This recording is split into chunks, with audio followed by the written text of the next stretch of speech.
Here's something that doesn't make sense. In 1177 BC, the world ended. Not the whole world, just the only world that mattered to people back then, the Bronze Age. The first time humans built something we'd recognize as civilization. Cities with stone walls, palaces with running water, ships that crossed the sea carrying olive oil and copper and wine, a network of trade that stretched from Greece to Egypt to Mesopotamia, kings who wrote letters to each other, scribes who kept records, artists who painted frescoes. And then it all stopped, not slowly, not gradually, fast. 40 cities destroyed in 50 years, some burned, some abandoned, some just empty. The great powers collapsed. The Hittite Empire vanished completely. Mycenaean Greece went dark. The Egyptian Empire barely survived. Cities along the coast of what's now Turkey and Syria and Lebanon were wiped out. Trade networks that had worked for centuries broke apart. Writing disappeared in some places. People forgot how to read. The population dropped by maybe 75% in some regions. Archaeologists call it the Bronze Age collapse. The name makes it sound academic, distant. But here's what it really was. Imagine if every major city in North America and Europe just stopped working. All at once. Governments gone, trade stopped, no more books being written, no more art being made, most people dead or scattered, the survivors living in small villages, forgetting most of what their grandparents knew. That's what happened in 1177 BC, and nobody knows why. There are theories: earthquakes, drought, invaders called the Sea Peoples, economic collapse, systems theory, climate change, disease, probably all of it at once. But here's the thing that keeps me up at night. It took 3,000 years to build that world. Bronze Age civilization started around 3,300 BC. Slowly, carefully, humans figured out how to live in cities, how to write, how to make bronze, how to sail ships across open water, how to organize kingdoms, how to keep thousands of people fed. 3,000 years of progress, gone in 50. The survivors kept living. They had children. They farmed. They remembered some things. Stories about the old days when there were palaces and kings. Stories that would eventually become the Iliad and the Odyssey. But the world they knew was over. And it stayed over for 400 years. Historians call it the Greek Dark Ages. No writing, no cities, no trade. Just villages and oral tradition and the slow work of forgetting. What could destroy everything in 50 years? Before 1177 BC the world worked. Not the whole world. Most humans still lived in small groups, hunting, gathering, farming tiny plots of land. But around the Mediterranean something bigger had emerged. The Bronze Age kingdoms.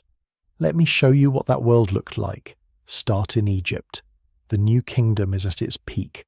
Rameses III sits on the throne. His empire stretches from Nubia in the south to Syria in the north. Memphis has maybe 30,000 people. Thebes has even more. These aren't villages. They're cities with stone temples and markets and workshops where craftsmen make jewellery and furniture and weapons. Egyptian ships sail to Byblos in Lebanon. They bring back cedar wood, the best wood in the world for building. They trade grain and gold and linen. The ships come back loaded, now move north to the Hittite Empire. Their capital is Hattusa, in what's now Turkey. The city covers 400 acres. Stone walls 20 feet thick. 5 temples. A palace complex with its own water system. Archives full of clay tablets, treaties, letters, records of tribute. The Hittite king calls himself Great King. He writes to other great kings, the pharaoh in Egypt, the king of Assyria, the king of Babylon. They call each other brother. They arrange marriages, they trade gifts. They complain when the gifts aren't good enough. One letter survives. The Hittite king writes to the pharaoh. He's annoyed.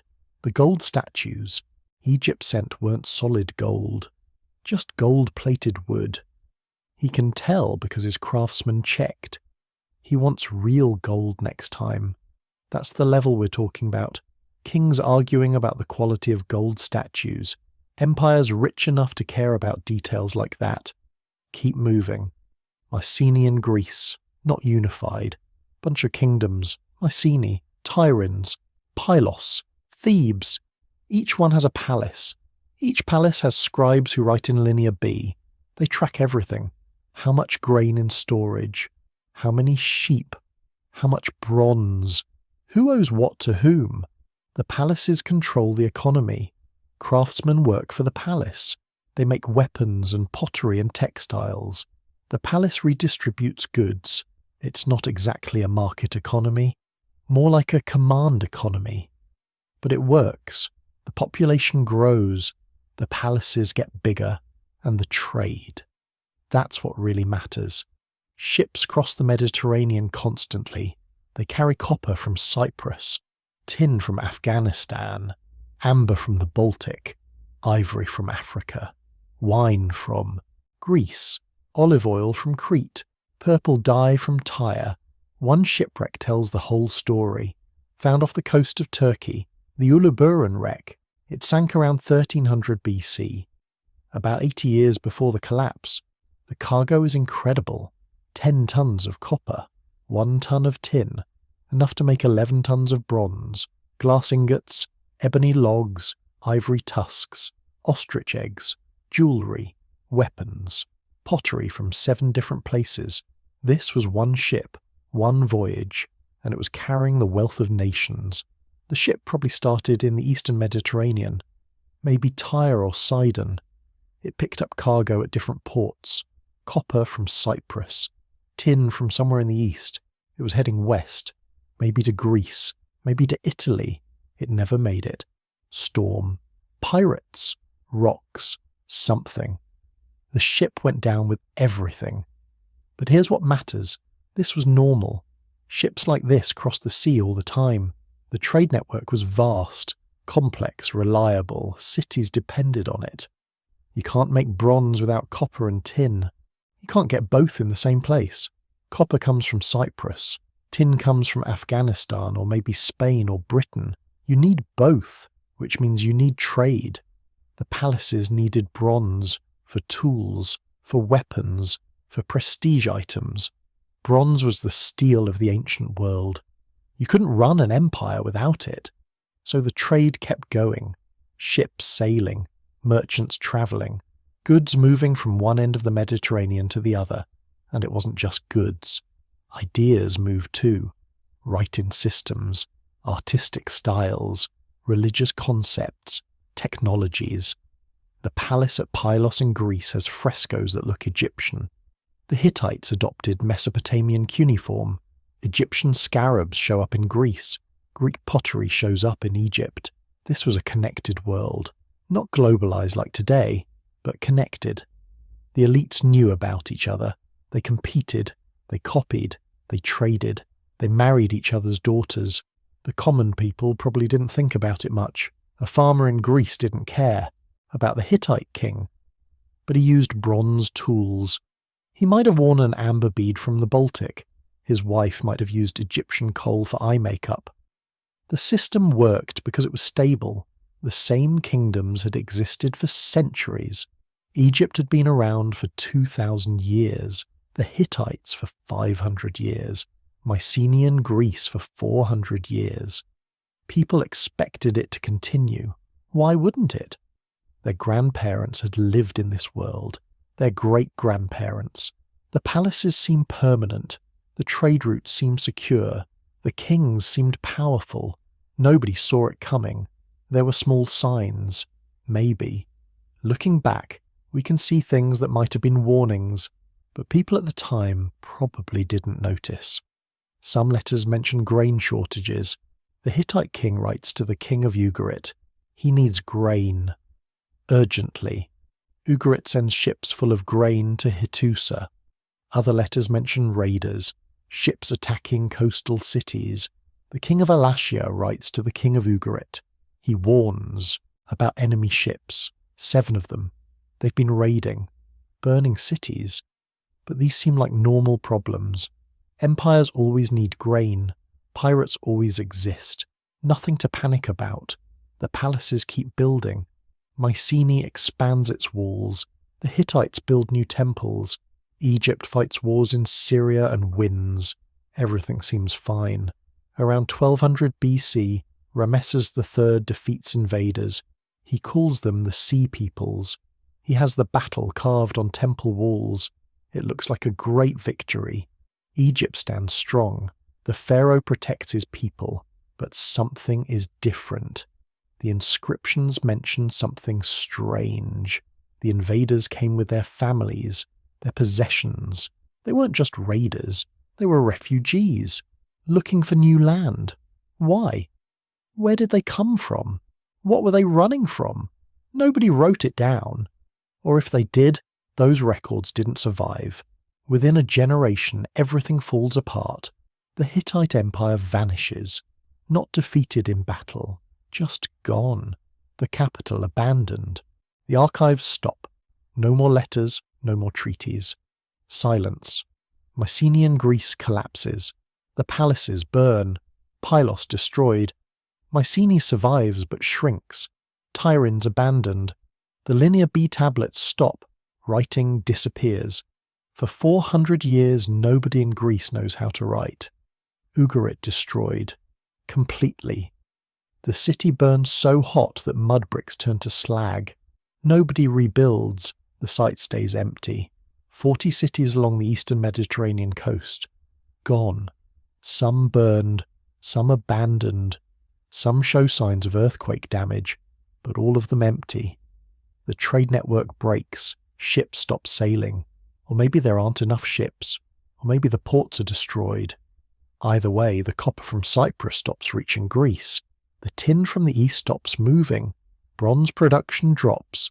Some places go back to using stone tools. Egypt survives. Barely.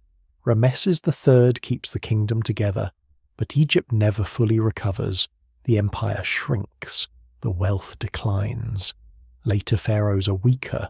The new kingdom ends within a century. The world that existed in 1200 BC was gone by 1150 BC. 50 years. That's one lifetime, one generation. People who were children in 1200 BC were old in 1150 BC. They watched their world end. The palaces they grew up in were ruins. The trade they depended on was memory. The writing they learned was useless because nobody else could read anymore. What do you tell your children when that happens? How do you explain that everything you knew is over? That the world they'll inherit is smaller, poorer, darker than the one you were born into? The survivors adapted. They had to. They lived in villages instead of cities. They farmed. They raised animals. They told stories about the old days, about great kings and heroes and wars, stories that would eventually become the Iliad and the Odyssey. But the Bronze Age was over. The age of palaces and scribes and international trade. The age when kings called each other brother and argued about gold statues. That world believed it would last forever. It was wrong. We're all falling asleep to the same mysteries, just hours apart. Subscribe and tell me where you're from. Anyway, back to 1177 BC. The Golden Age didn't last. The palaces that seemed permanent weren't. The trade routes that seemed secure weren't. The kings who seemed powerful weren't. Something was coming. The first signs were already there. Small things, easy to miss, until they weren't small anymore.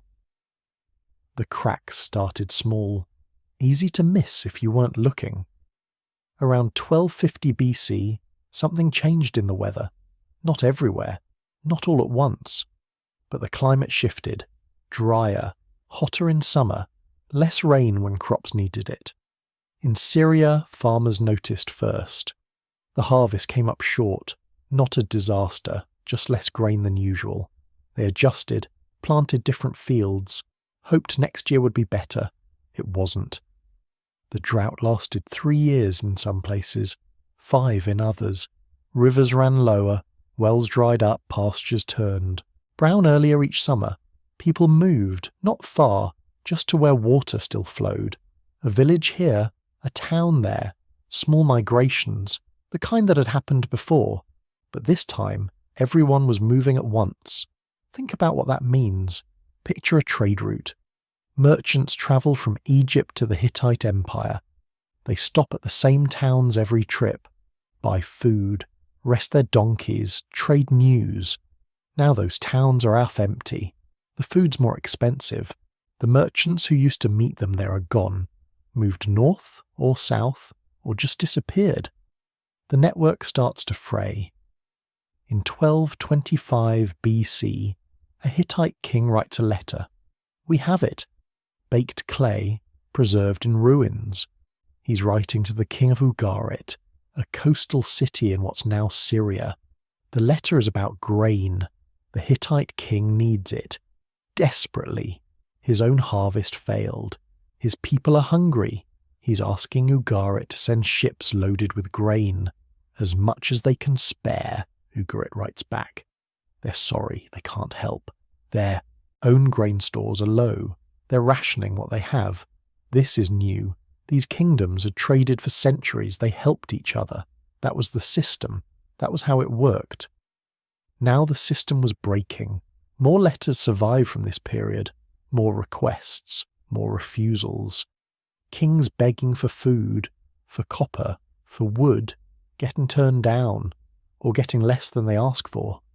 The tone changes too. Earlier letters are polite, formal, full of diplomatic language about brotherhood and friendship. These later letters are blunt, worried, sometimes angry. One king complains that a shipment arrived half empty. Where's the rest? Did someone steal it? Is this an insult? Another king writes that he sent gold but received nothing in return. He wants an explanation. Now.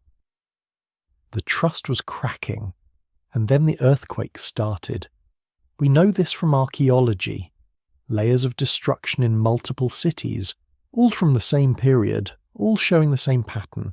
Walls collapsed, buildings pancaked, storage jars shattered.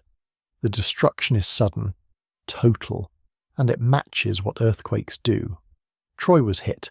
Level 7A shows massive earthquake damage around 1250 BC. The famous city from Homer's poems.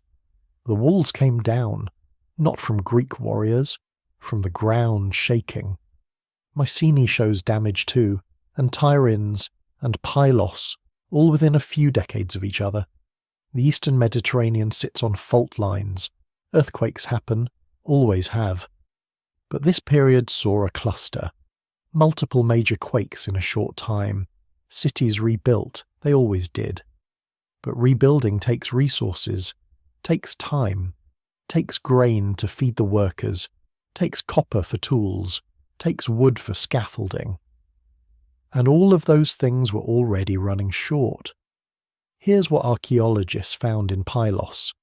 The palace there kept detailed records, clay tablets listing everything, how much grain in storage, how many sheep, how many bronze weapons, who owed what to whom.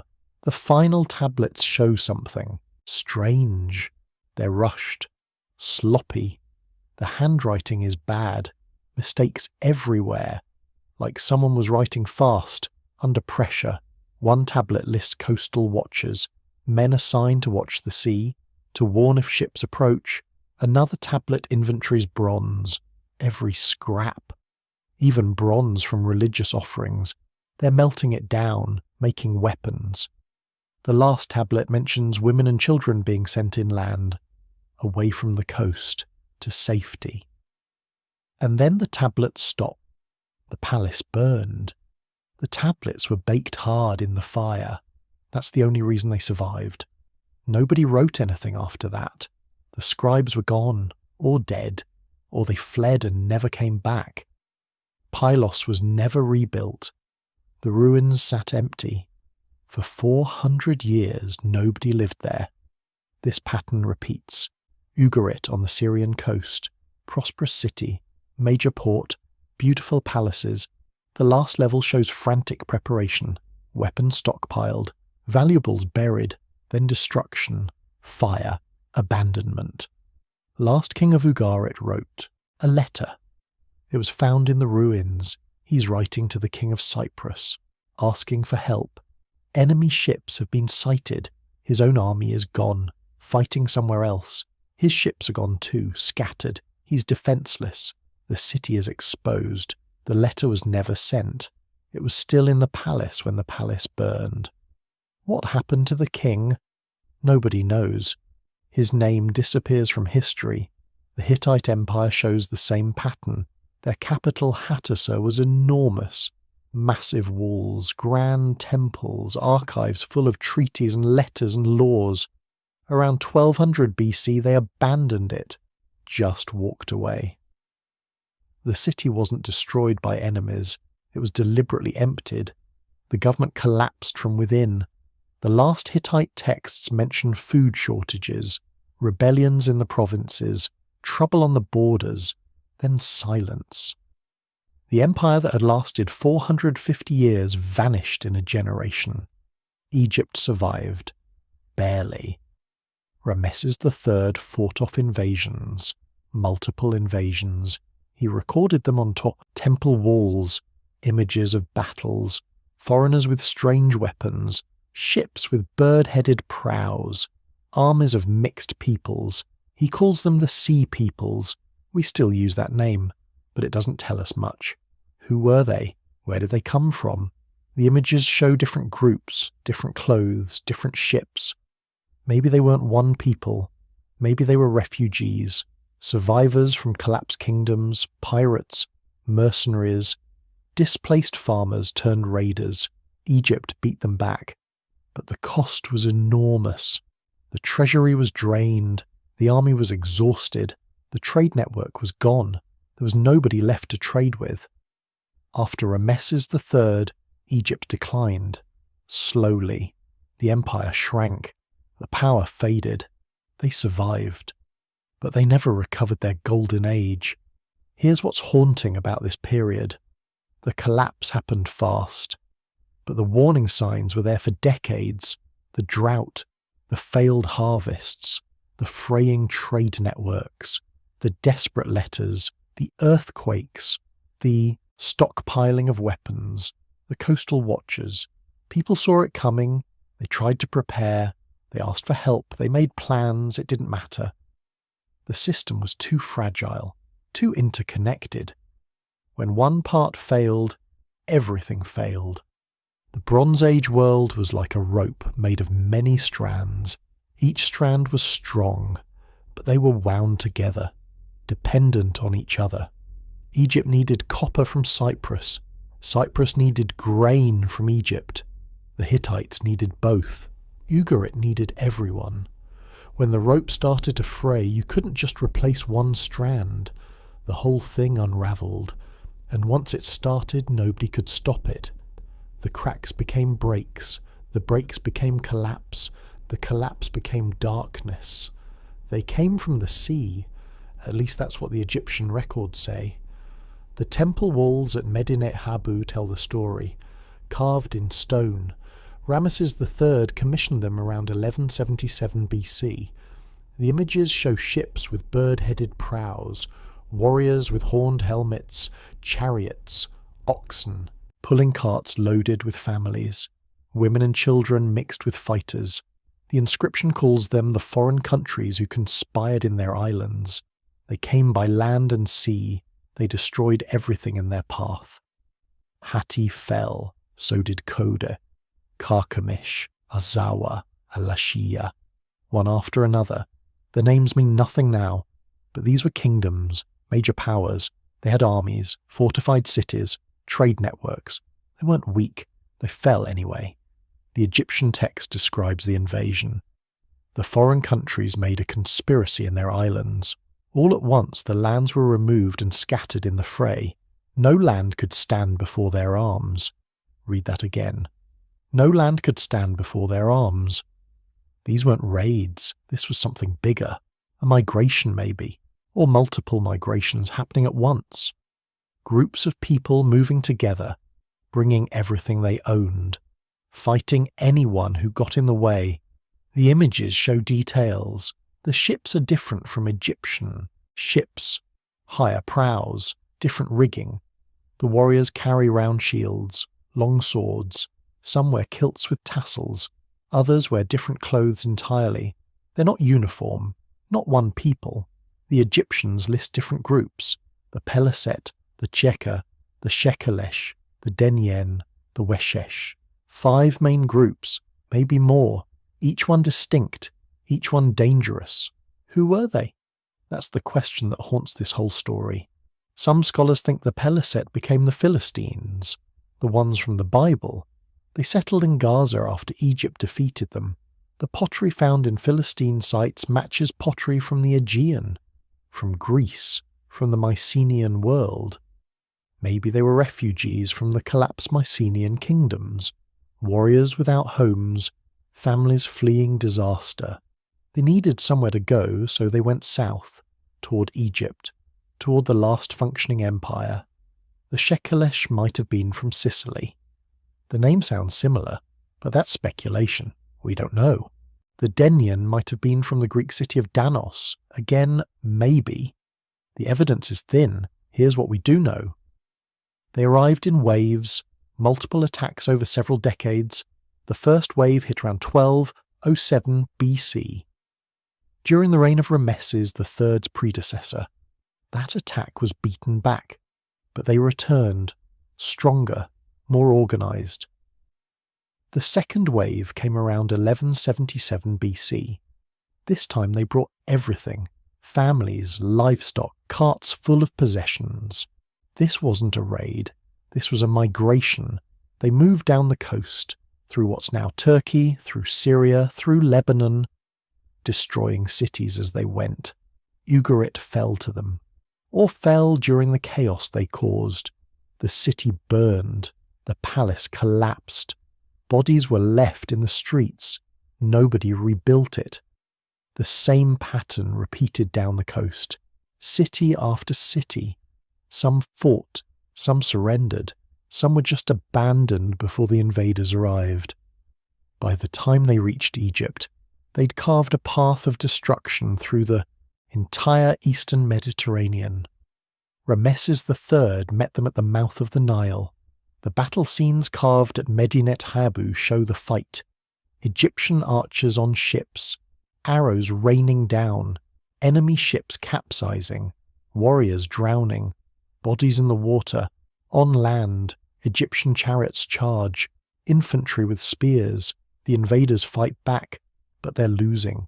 The carvings show Egyptian victory, prisoners being led away, piles of severed hands.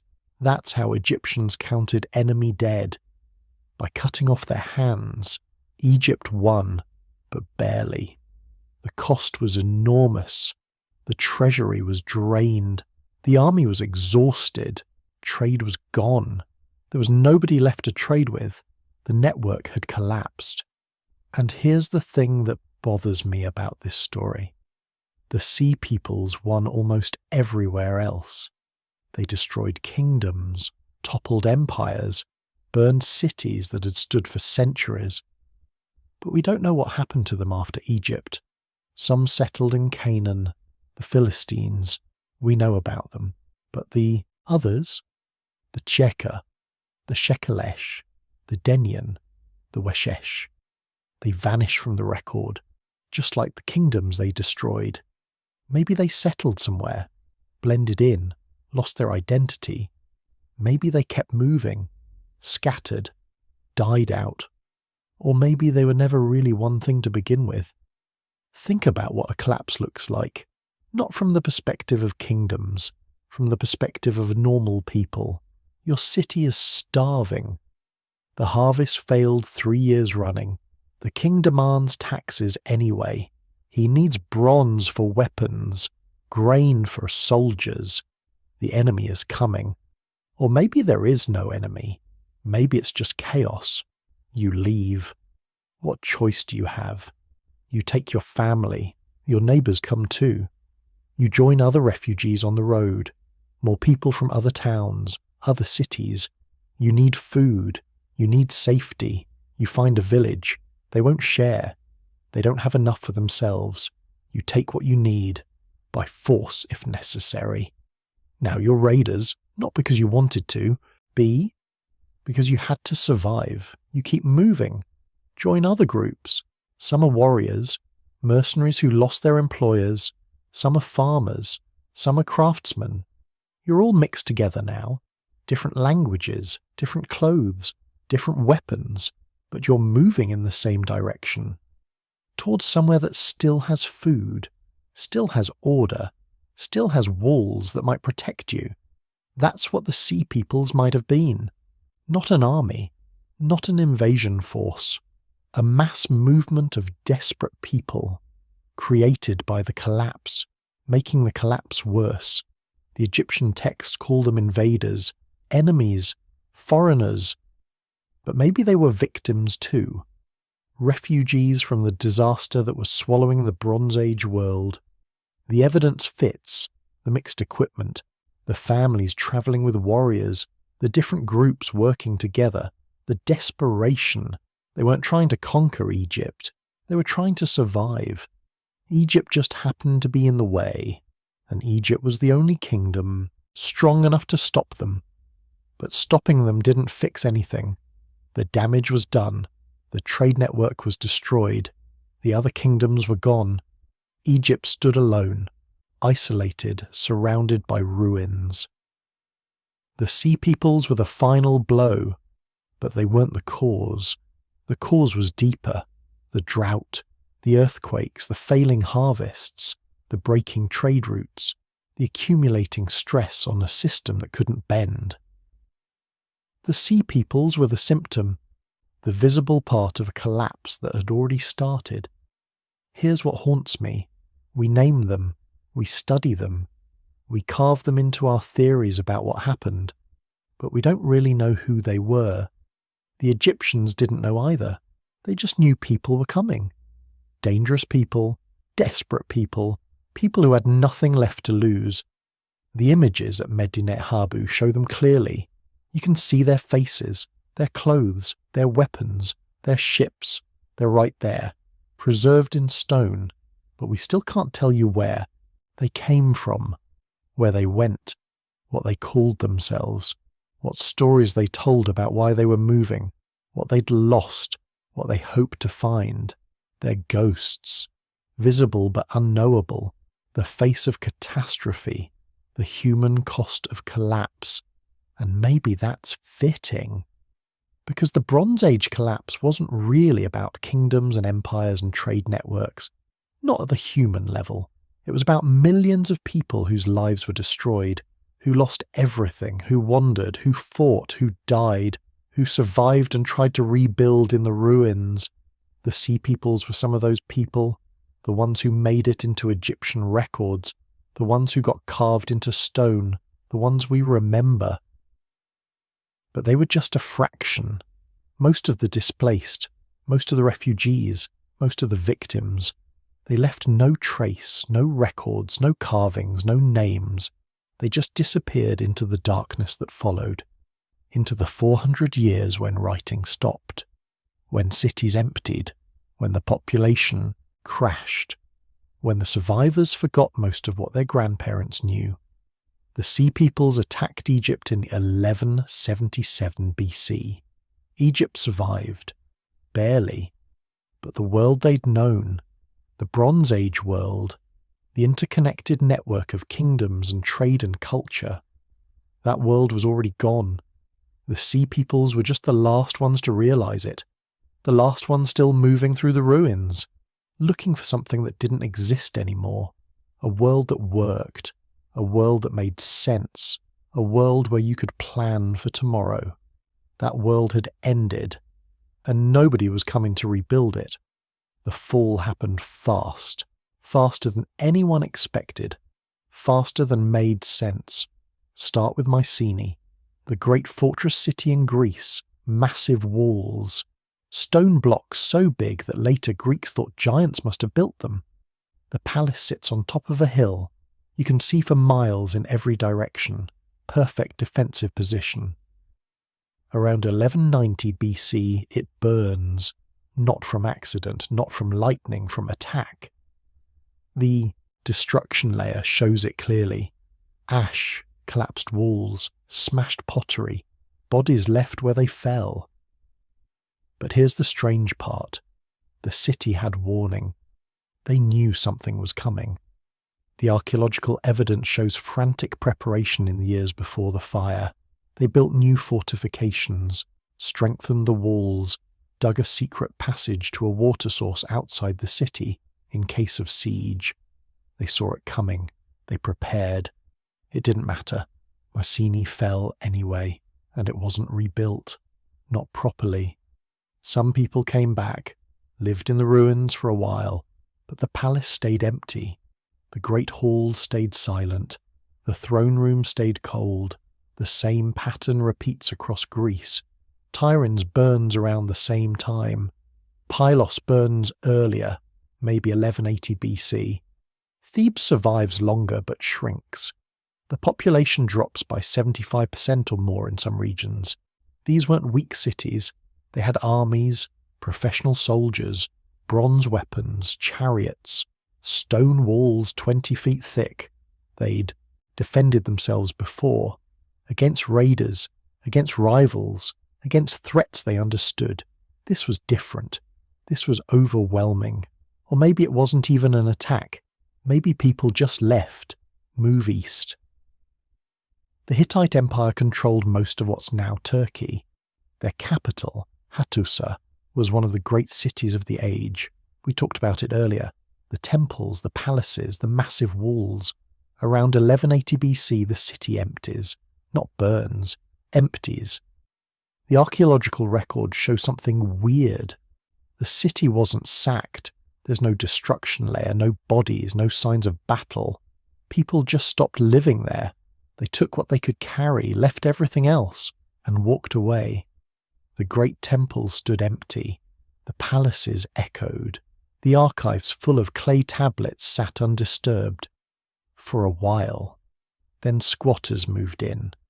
People who didn't know what the buildings were for, didn't know how to read the tablets. They lived in the ruins for a generation or two, built crude shelters. Against the old walls, eventually they left too. By 1150 BC, Hattusa was abandoned, completely.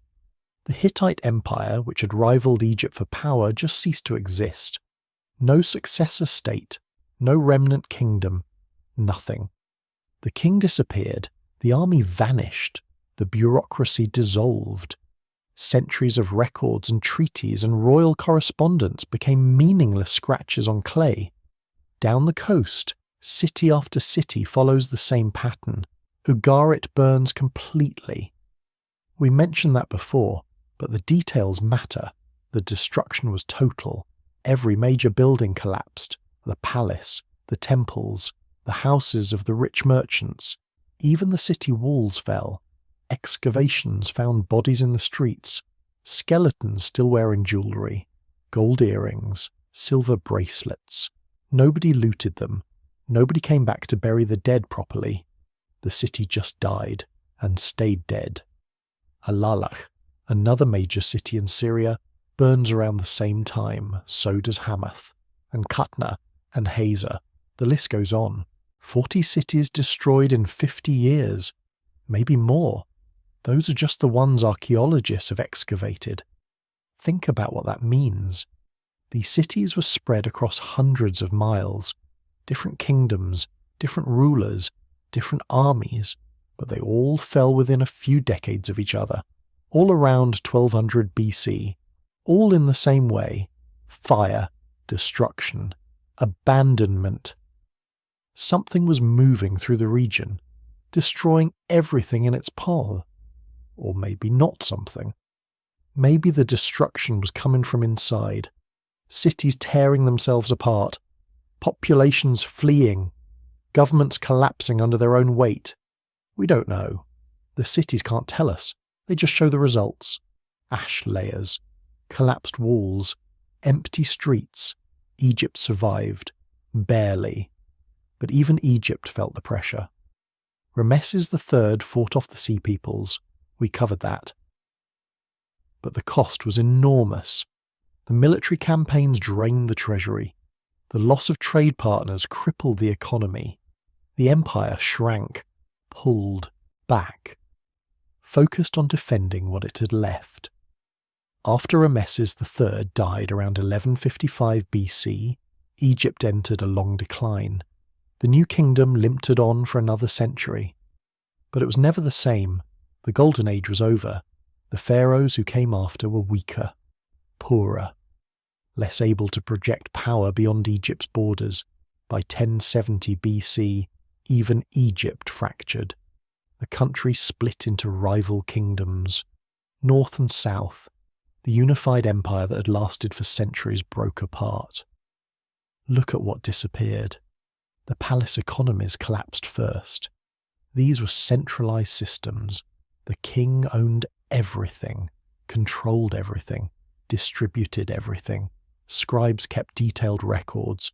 How much grain in storage, how much bronze in the workshops, how many workers assigned to each task. When the palaces burned, those systems died.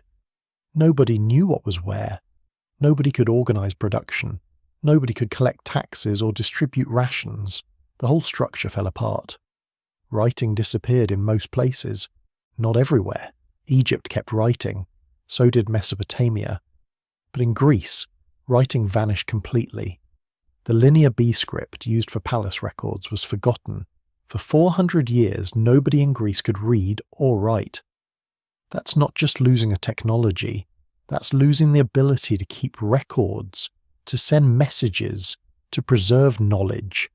Everything had to be remembered, passed down orally, and oral traditions lose details.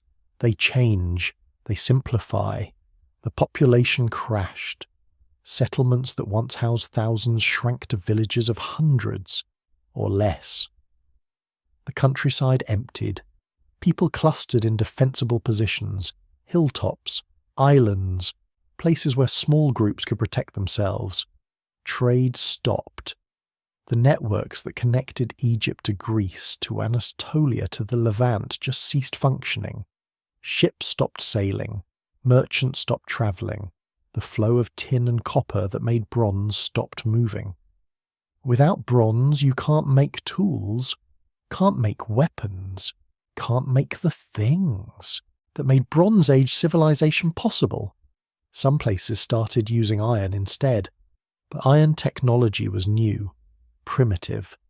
The quality was terrible at first. The few objects that survived from the Dark Age that followed are crude, simple, nothing like the sophisticated craftsmanship of the Bronze Age. The skills were lost. The master craftsmen died or fled. Their apprentices never learned properly. Art declined. The beautiful frescoes of Mycenaean palaces disappeared. The intricate jewellery, the carved ivory, the painted pottery, all gone, replaced by simple geometric patterns, basic shapes, the kind of decoration anyone could do without training. Here's what gets me. The speed.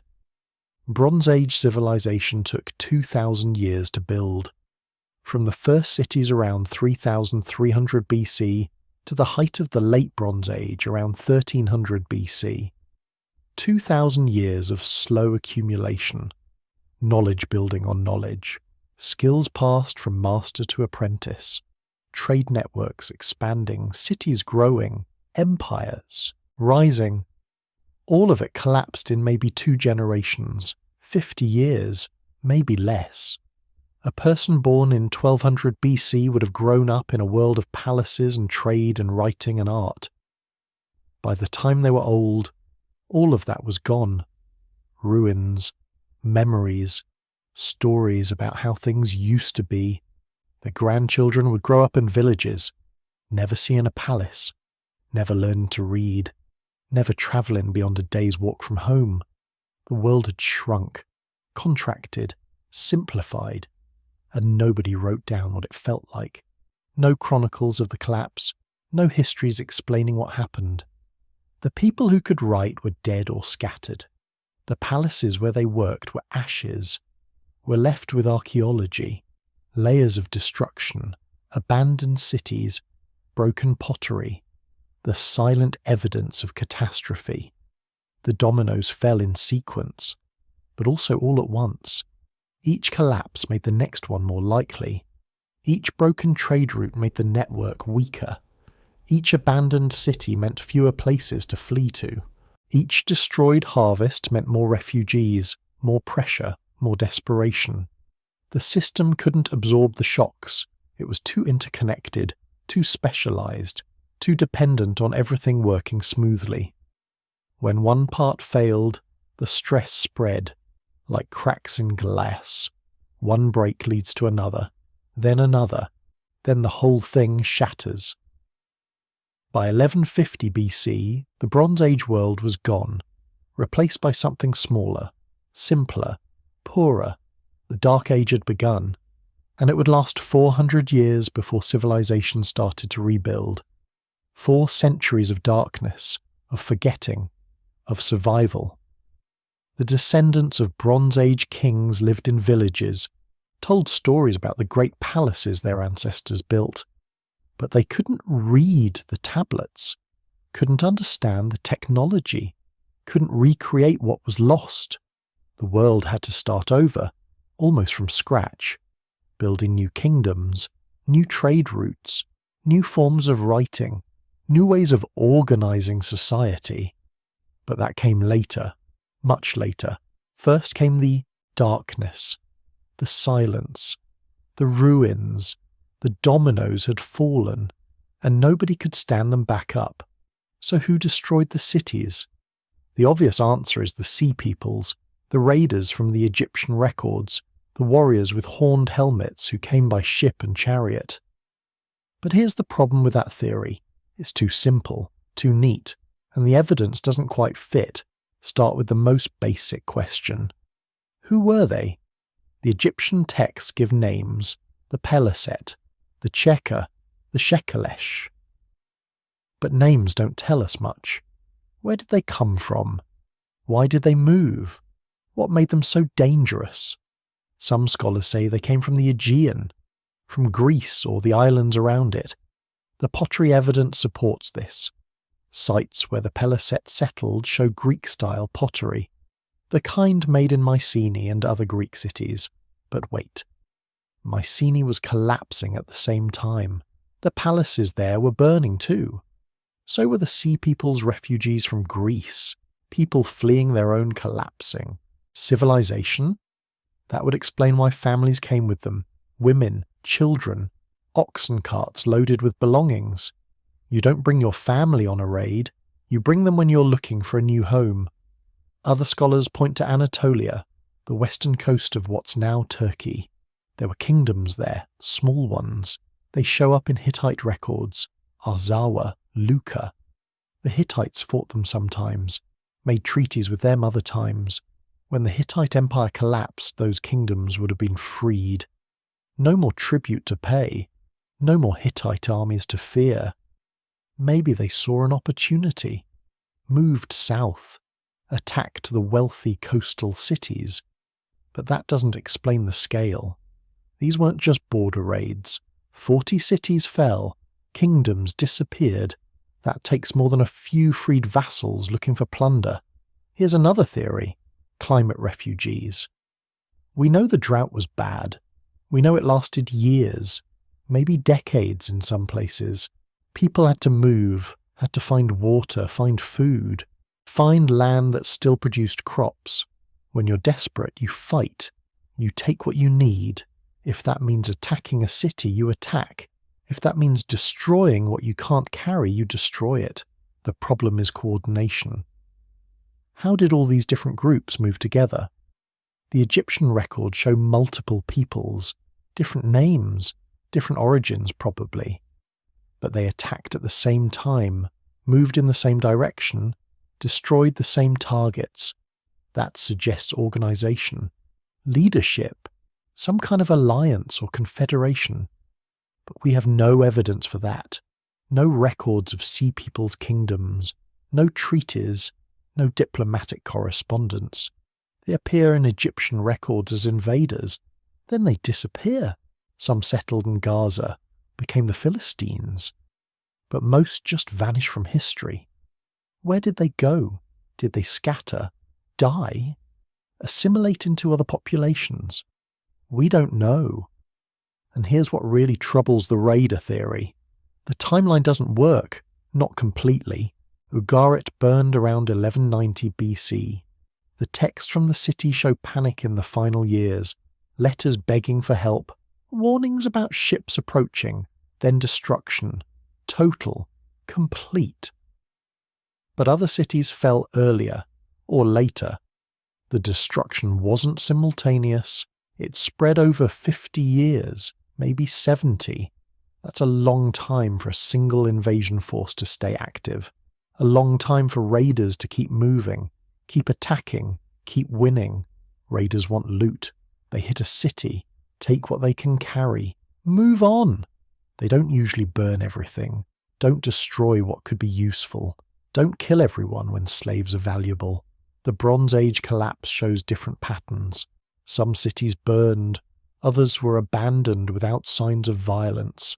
Others show evidence of internal collapse, civil war maybe, or revolution. The palace class overthrown, the records destroyed deliberately. That suggests the sea peoples weren't the only problem, maybe not even the main problem. Look at the Hittite capital. Hattusa didn't burn, it emptied. People left, took what they could, walked away. No battle, no siege, no invaders forcing them out. Why would they leave? Maybe the government collapsed. Maybe the king died without an heir. Maybe the bureaucracy fell apart. The palace economy stopped functioning. Without central organization, the city couldn't feed itself, couldn't distribute resources. People had to leave, find somewhere else to survive. The sea peoples might have attacked some cities. Probably did. The Egyptian evidence is clear about that. But they didn't destroy the whole system. They couldn't have. The system was already failing. Think about it differently. Imagine modern supply chains. Everything connected. Food from one region, fuel from another, electronics from a third. Now imagine one major disruption. A war, a pandemic, a financial crash.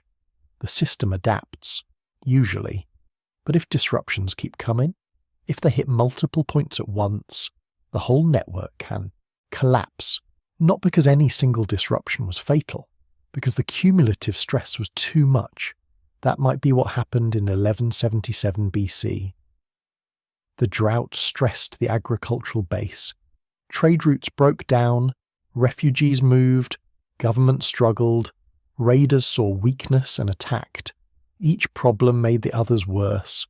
The sea peoples were part of it, but only part. They were a symptom as much as a cause. Some scholars go further. They say the sea peoples were invented. Not literally, but exaggerated. Rameses III needed a victory, needed to show Egypt was strong, unconquerable. So he took credit for defeating a massive invasion. The reliefs at Medinet Habu show him winning, crushing the foreign hordes, saving Egypt.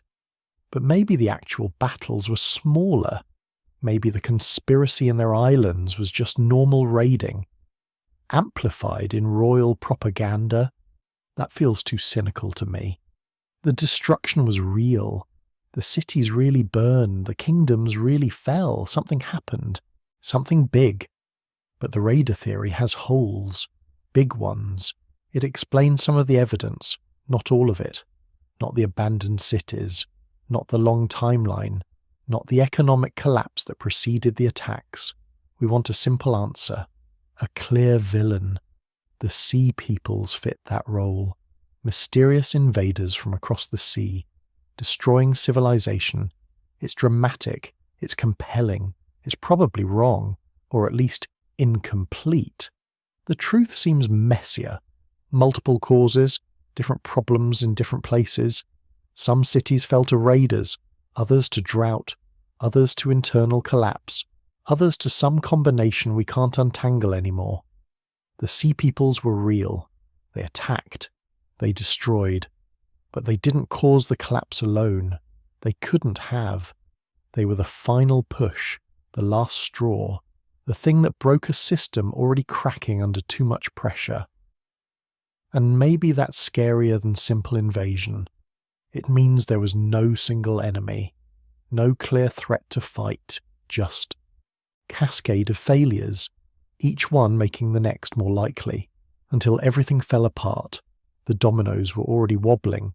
The sea peoples just knocked over the first one. Now let's talk about something a lot of people miss when they think about why everything collapsed, the climate. Not just a single bad year or one failed harvest, but a stretch of years where the weather changed in ways that nobody saw coming. This is where things get interesting, because unlike a simple invasion or a single earthquake, climate is everywhere. It touches every kingdom, every farm, every person. It's slow at first, almost invisible, but over time it can break even the stronger societies. Picture a farmer in a small village. For generations his family has grown barley and wheat.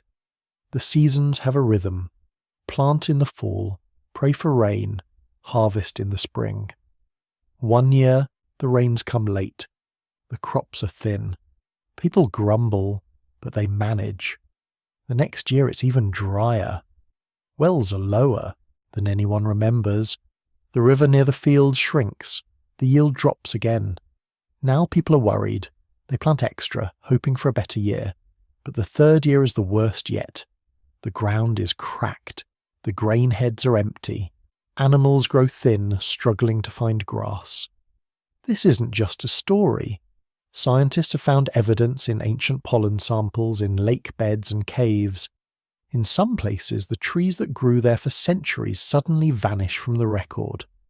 The plants that replace them are tough, scrubby, built for dry weather. In mud from dried up lakes you see layers that show a sharp drop in rainfall around 1200 BC. Not just for a season. This was a drought that lasted many years. Letters from the time mention hunger and requests for food. Kings write to each other asking for help. "Send grain," one message pleads. "My people are starving." Another letter says, "I have no seed corn left. My land cannot feed my city." These are not just local problems. The same struggle shows up from Greece to Egypt. Now think about what happens when you depend on other places for food. Trade was the lifeline of these kingdoms. Egypt might send grain north, or a city by the sea might ship wine and olive oil inland. But if everyone is struggling, nobody has extra. The ships stop coming, the markets go quiet, people start moving, searching for better land or just something to eat. Archaeologists even found abandoned fields where irrigation channels were left unfinished, like the workers just walked away. In the ruins of towns, storage jars stand empty. No grain, no olives, nothing. Some buildings were never rebuilt. Others show signs that people tried to hang on, patching walls, digging new wells. But it wasn't enough. Over time, whole regions just fade from the map. What's fascinating is that climate doesn't destroy a city directly.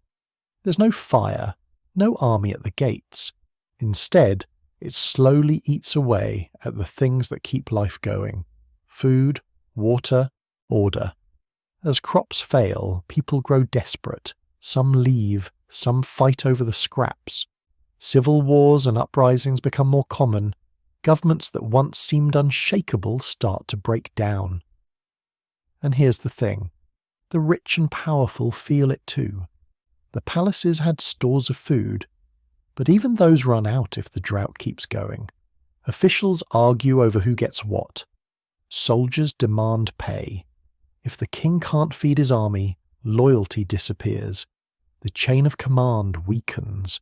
The whole system starts to wobble. Now imagine this isn't just happening in one city. It's a wave rolling across the land, one kingdom after another, facing the same crisis. Some try to ride it out by tightening control, demanding more from their people. Others try to trade for what they need, but soon no one has anything to spare. The web of connections that held the world together starts to snap. You see this in the records left behind. A king in Ugarit writes a desperate note to a neighbouring city begging for grain. He gets an answer. Sorry, we can't help. We're starving too. In Egypt, officials record shipments of food sent up the Nile, but the amounts get smaller each year. There are hints in the art, scenes of thin cattle, of people hunting for wild plants, of shrines to the gods asking for rain. Meanwhile, as people grow hungry and scared, they start to move. Families pack up what they can carry and walk to the next valley or the next city, hoping for better luck. Some end up on the coast, where fishing is still possible. Others head for riverbanks or places where springs haven't dried up. But the crowds keep growing and nobody has enough. This is where violence starts to creep in. When resources run low, people fight over what's left. Old rivalries flare up. Small disputes turn deadly. In some places, the local leaders lose control. Law and order break down. Bands of hungry people become raiders themselves, attacking farms or caravans just to survive. But it's not just about food. When the climate shifts, it changes everything. Farmers can't rely on the old planting times. Shepherds can't find grass for their flocks. Craftsmen can't sell their goods because nobody has money to spend. Priests lose their authority when prayers for rain go unanswered. The old ways stop working. You can see it in the way cities shrink. The rich neighbourhoods are abandoned first. People with enough money or power leave early. The poor stay behind, hoping things will turn around. Sometimes they do, for a year or two. Then another dry season hits, and more people disappear. In some places, people built new walls trying to protect what was left. In others, they tore down the old temples for building stones. You find signs that people were eating whatever they could find, wild plants, even the bones of animals that died from hunger. Now, let's talk about how this connects to the bigger picture. When you look at all the evidence, the pollen, the letters, the abandoned villages, it lines up with other changes. The trading ships stop coming. The big markets go quiet. Fewer luxury goods move around. The old alliances between kings fall apart. Everyone is looking out for themselves, and this is where the dominoes start falling faster. When one kingdom falls, it puts pressure on the ones nearby. Refugees show up at the city gates asking for help. Sometimes they're let in. Sometimes they're turned away. When enough desperate people gather, they might try to take the city by force. The climate theory helps explain why everything unraveled so quickly. Not because one bad harvest is enough to topple a kingdom, but because a string of bad years wears down everyone. It wears down the leaders, the farmers, the traders. Hope fades, and with it, the energy to keep rebuilding. The world that once seemed stable starts to feel fragile. Some scientists think the droughts were caused by changes in the weather system over the Mediterranean. Maybe cooler. Temperatures in the Atlantic meant fewer storms reached the land. Or maybe volcanic eruption somewhere else in the world changed the climate for years. Whatever the cause, the result was the same: less rain, less food, more fear. And here's what fascinates me. People tried everything they could think of. They built new wells, dug deeper for water, switched crops, even moved entire towns. But sometimes all the effort in the world can't turn the weather back. Sometimes it just keeps getting worse. There are signs of prayers and sacrifices, temples with offerings left behind, sometimes in a hurry, carvings that show people asking the gods for help. But the rain didn't come. The rivers kept shrinking. As the climate crisis dragged on, it created cracks in everything. The palaces lost their grip. The old families who'd ruled for generations disappeared. Records stopped being kept. Writing faded away in some places as fewer people could afford to learn or teach it. Art turned simpler, rougher, almost childlike. People focused on survival, not beauty. What's left in the dirt tells the story. In one town you find layers of ash from a fire, but no sign of battle. The place just burned and was never rebuilt. In another, the houses get smaller each year, until they're little more than huts. Sometimes you find graves with no markers, hastily dug, with few goods inside. And it's not just one culture or one language. The same pattern appears from Greece to Canaan to the Nile. Cities shrink, rural areas empty out, and the population drops. Some people survive by joining new groups, blending in, or moving far away. Others vanish from the record. The climate didn't care about borders or kings. It hit everyone. That's what makes it so powerful and so hard to fight. You can't bribe a drought. You can't build a wall against less rain. You can only hold on as long as you can and hope for better years ahead. Some places did recover, but it took a long time. Generations passed before new kingdoms rose. By then, the old world was gone. The records, the languages, the stories, many were lost forever. People remembered only pieces, handed down in legends and myths. Here's something to think about. When we look back, it's easy to see the collapse as sudden. But for the people living through it, it was probably a slow grind. Every year, a little worse. Every spring, less hope.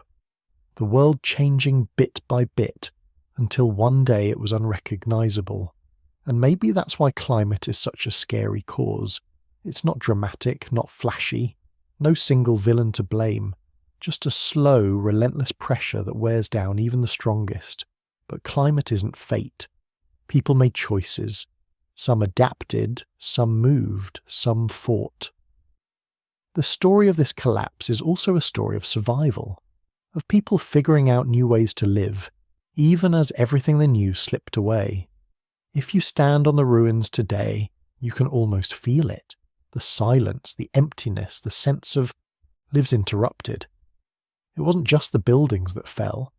It was a way of life, a sense of order, a belief that the world made sense.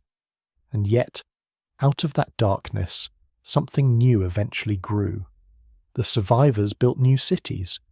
New cultures appeared, using what little they remembered. The world didn't end. It changed. So when you hear about ancient droughts and failed harvests, remember, those numbers, those layers as mud, those empty jars, they're the traces of real people. People who hoped for rain, planted seeds, and watched the sky, just like we do now. And as the climate theory shows, sometimes it's not the big disasters that break a world.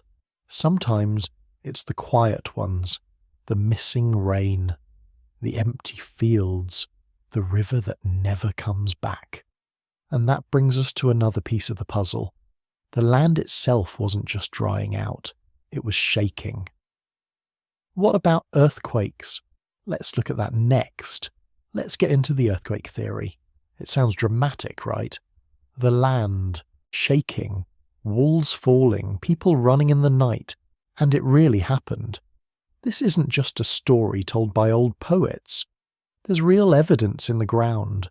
Cracked foundations, toppled stones, cities that ended not in fire but in rubble. So why do earthquakes matter here? Well, this part of the world is famous for them. Greece, Turkey, and the lands around them sit on a jigsaw puzzle of moving plates. Even today the region shakes every few years. Back then the cities were built on stone, with heavy walls and columns. Great for keeping out enemies. Not so great when the ground starts moving. Let's picture a city. Maybe Ugarit. Maybe Mycenae. Maybe some place whose name is lost. It's a normal day. People working, trading, praying in the temple. Suddenly the ground lurches, not a gentle shake, a hard rolling motion. Pots smash, walls tremble, Roofs crack. People run outside shouting for family. Some buildings collapse completely, others are left standing but with deep cracks running through them. When the dust settles, the city is in shock. Some people are dead, trapped under stones, others are hurt. The streets are full of rubble. The temple has lost half its roof. The palace gate leans at a strange angle.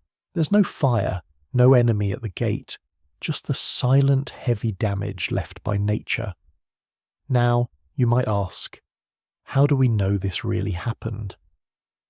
Archaeologists have found layers in the dirt where buildings collapsed but didn't burn. The stones are broken, not scorched. The pattern matches known earthquake sites in other parts of the world. In some places you see entire rows of houses knocked sideways. In others, huge stone blocks from city walls lie tumbled in neat lines like a child's building blocks after a rough shake. Let's talk about timing. Some of the cities that fell during those years show signs of earthquake damage right around the same time as the big collapse. For example, at Tiryns in Greece, the lower walls and floors cracked in a way that matches earthquake destruction.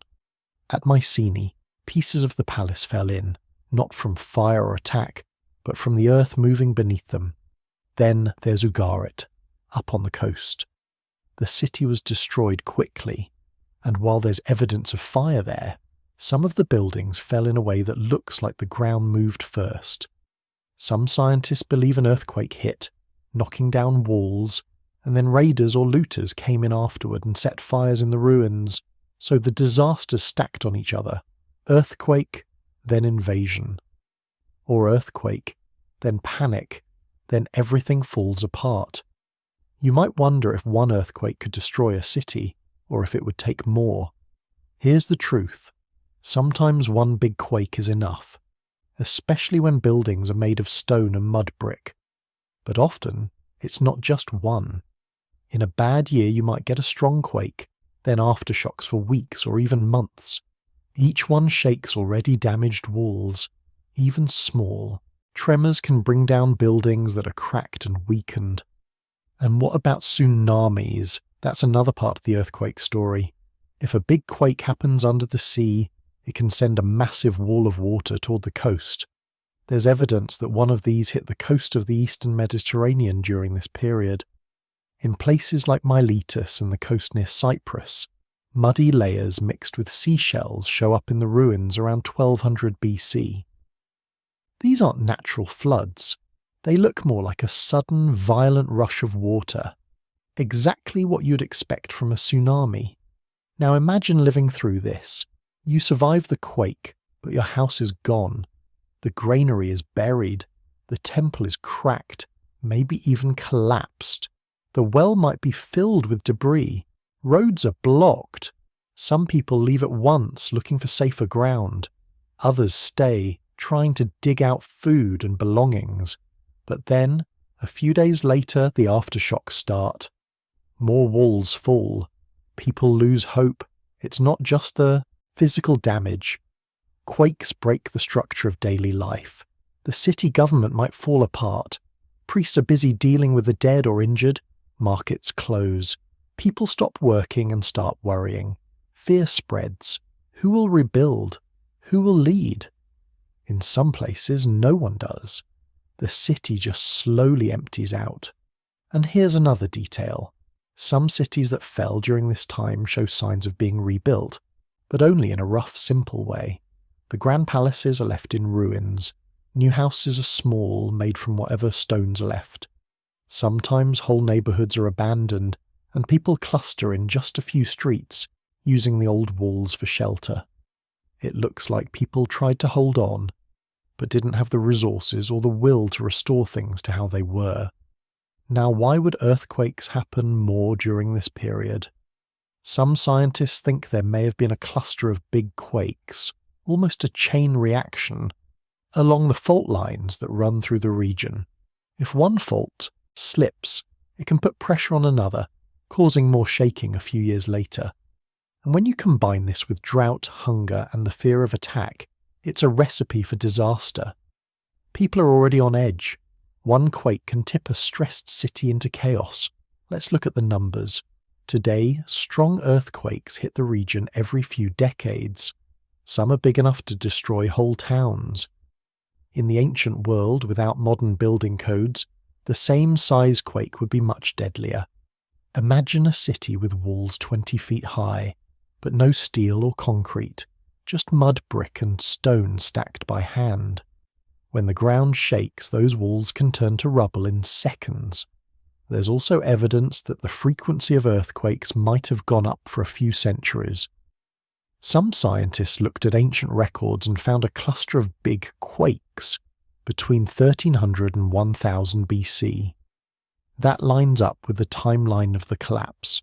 Not proof, but a strong clue. But let's not get carried away. Earthquakes alone can't explain the whole collapse. Some cities show fire and battle, not just shaking. Others have signs of slow decline with empty houses and unfinished repairs. And not every city that vanished sits on a known fault line. Some were far from the most dangerous areas. So earthquakes are a piece of the puzzle, not the whole picture. What makes earthquakes so powerful as a theory, though, is how sudden they are. You can prepare for drought or defend against an enemy. But you can't see a quake coming. No warning. No time to run. 1 minute, the world is normal. The next, it's broken. That shock, both physical and emotional, can break a city's spirit almost overnight. Let's pause for a second and think about what that means. Imagine being a leader. You're trying to keep your people safe through years of bad harvests. You're worried about raiders, about trade drying up. Then, out of nowhere, the ground shakes and half your city falls down. Now you have to find food, shelter, and rebuild, all while people are scared and angry. It's too much for many leaders. Some just gave up.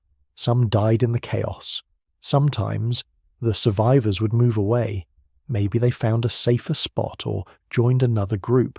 Other times they tried to rebuild, but it never really worked. The city shrank. The palaces and temples stayed empty. The memory of the quake lived on. Maybe in stories, maybe as a warning scratched onto a wall. And here's something that fascinates me. When you look at the ruins today, you can sometimes see the moment everything changed. In one layer the stones are neat, the rooms tidy. Then, in the next, they're jumbled, broken, with no sign of fire or battle. Just collapse. It's like history stopped in a single moment. A normal day cut short by a force nobody could control. There's another piece to this. In some places, people seem to have blamed the gods. After a quake, they left offerings at ruined temples, sometimes valuables, sometimes food. Maybe they hoped a gift would stop the shaking. Or maybe they just needed to do something, anything, to feel like they had a little control. What does all this mean for the bigger story? Earthquakes didn't just smash buildings. They broke trust. Trust in leaders. Trust in the land itself. If the earth can't be counted on, what can? Add this to years of hunger, to fear of outsiders, to lost trade, and you get a world that feels dangerous on every side. And here's where the theories start to overlap. What if a city is hit by a quake during a bad drought? Food is already scarce. Now the storage jars are broken, the wells are blocked. People can't count on help from neighbours because everyone is struggling. The shock of the quake might be the final straw, the thing that pushes families to leave or leaders to lose control. Some scholars think earthquakes also made it easier for invaders. Picture a city with damaged walls, open gates, and leaders distracted by disaster. Raiders don't need to fight as hard. They just walk in and take what they want.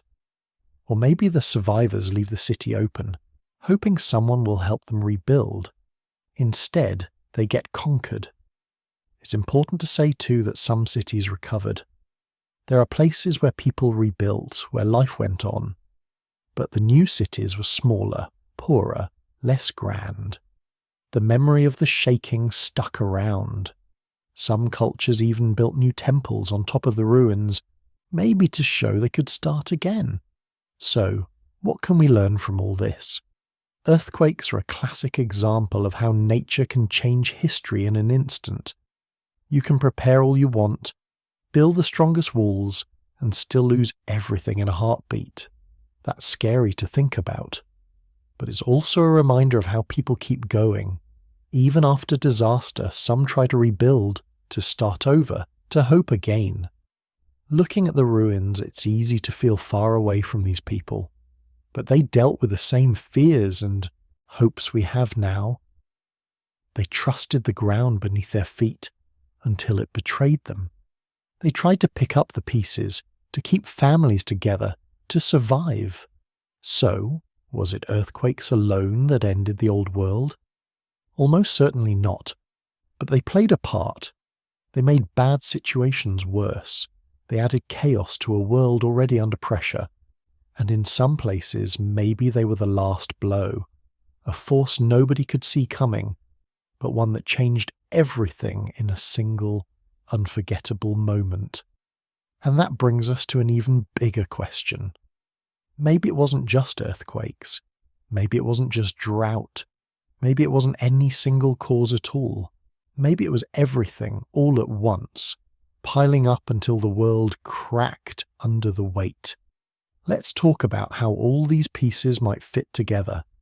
Let's step back for a minute and look at this whole disaster with fresh eyes.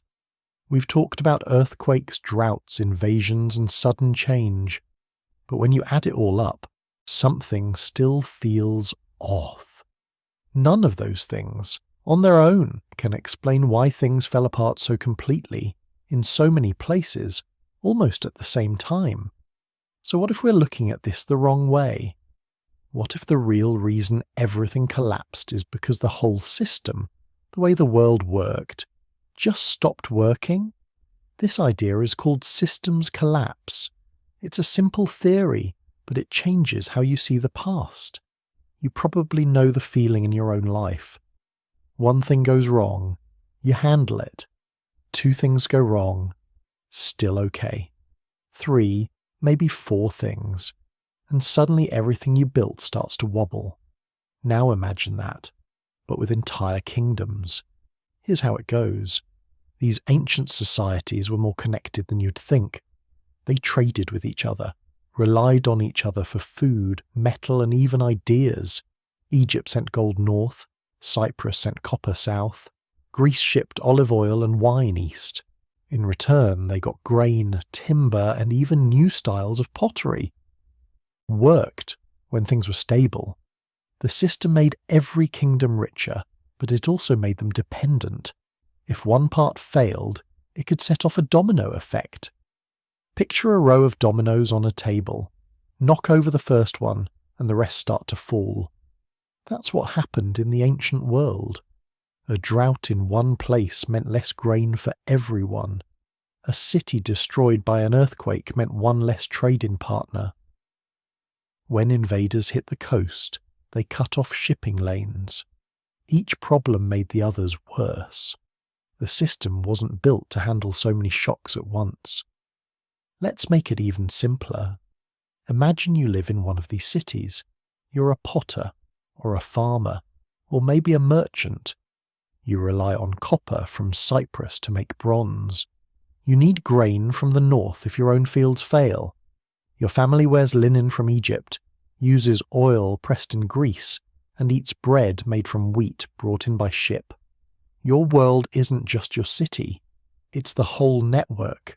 Now, one year, copper doesn't arrive. Raiders attack the mines, or maybe the ship never made it. You can't make bronze tools or weapons. Repairs stop. Soldiers can't get new swords. Farmers can't get new plows. At the same time, the weather shifts. Your own harvest is small. You need to buy grain, but the price has doubled. The traders are nervous. They don't want to risk their ships on a dangerous journey. Suddenly, even simple things become hard. That's the heart of systems collapse. It's not just one disaster. It's the way all the problems pile up until nobody can manage them anymore. Leaders who could handle one crisis at a time get overwhelmed when everything hits at once. Governments break down, trade stops, people lose faith in their rulers, some move away, others fight for what's left. And here's what makes it so tricky. When you look at the ruins today, you see burned buildings, fallen walls, and abandoned temples. But you can't see the invisible threads that held everything together. The trade deals, the alliances, the promises written on clay tablets or carved in stone. When those threads snapped, the whole world unraveled. Let's go deeper with a real example. Take Cyprus. Back then, Cyprus was the main source of copper in the area. No copper, no bronze, no new weapons or tools. When trouble hit Cyprus, raids, drought, or problems with mining, the supply of copper dried up. Suddenly, kingdoms that depended on bronze for their armies were in trouble. Blacksmiths couldn't make swords, farmers couldn't fix their ploughs, soldiers went into battle with old, dull weapons. Now, at the same time, the traders who used to carry copper by ship faced other problems. Maybe pirates attacked the coast. Maybe storms got worse and ships sank more often. Maybe the cost of hiring guards for each trip rose so high that merchants gave up. Each time a shipment failed, every city that depended on those goods felt the shock. It wasn't just about metal. It was about trust. Could you count on your neighbours to send help, or grain, or soldiers if you needed them? When the answer turned to no, the system started to fall apart. There's another piece to this puzzle. Writing.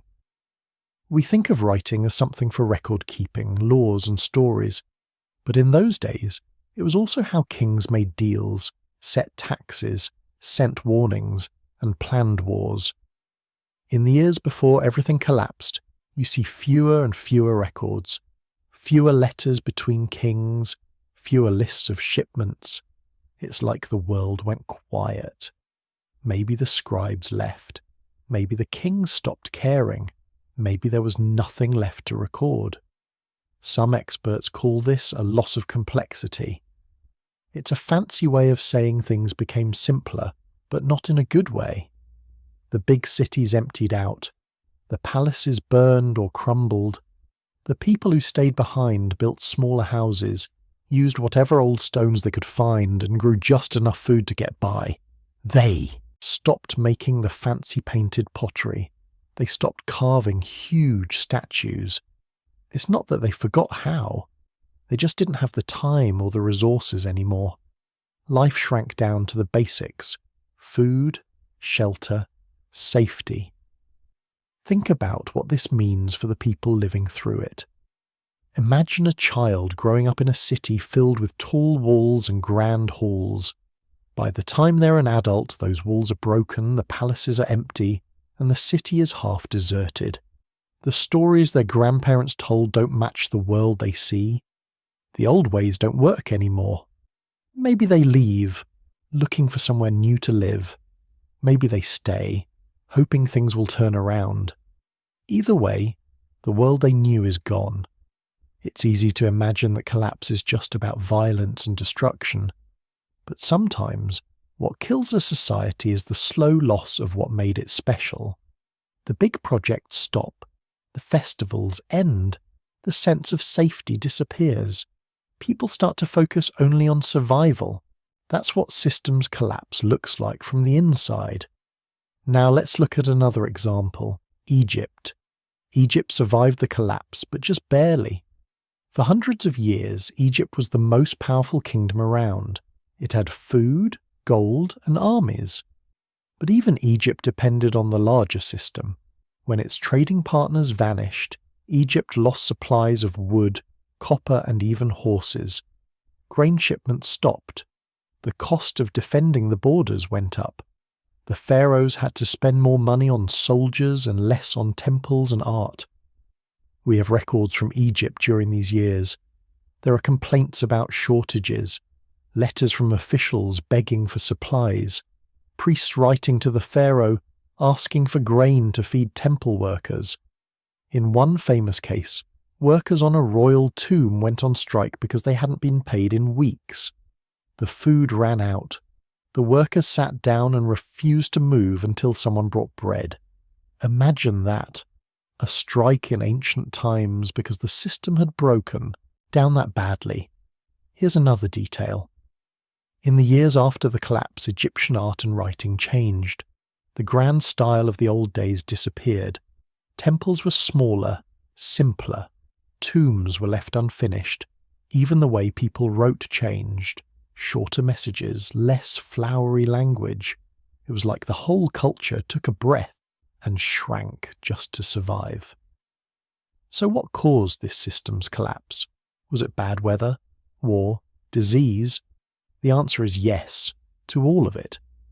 Any one of these problems could be handled if it came alone. But when they came together, the system couldn't take the strain. A bad harvest meant less food, which meant weaker soldiers, which made it easier for raiders to attack. Raiders destroyed trade routes, which meant less copper, which meant fewer weapons, which made it harder to defend cities. On and on it went, each problem making the others worse. It's like a web. Cut one thread and the rest hold. Cut too many and the whole thing falls apart. Let's talk about another angle. Leadership. When times are good, leaders look strong. They build monuments, throw big festivals and keep the peace. But in a crisis, their job is much harder. They have to solve problems quickly. They have to keep people calm. They have to feed the hungry, repair damage, and stop fights before they turn into riots. In a system's collapse, there are too many problems and not enough solutions. Leaders lose the trust of their people. Some are overthrown, some run away, some just disappear from history. In some places we see signs of rebellion, burned palaces, broken statues of kings, graffiti scratched into temple walls. It's like people finally gave up on the old system and decided to start over. But there's no clear plan for what comes next. The new leaders are often just as lost as the old ones. Something else to think about: migration. When the system breaks, people move.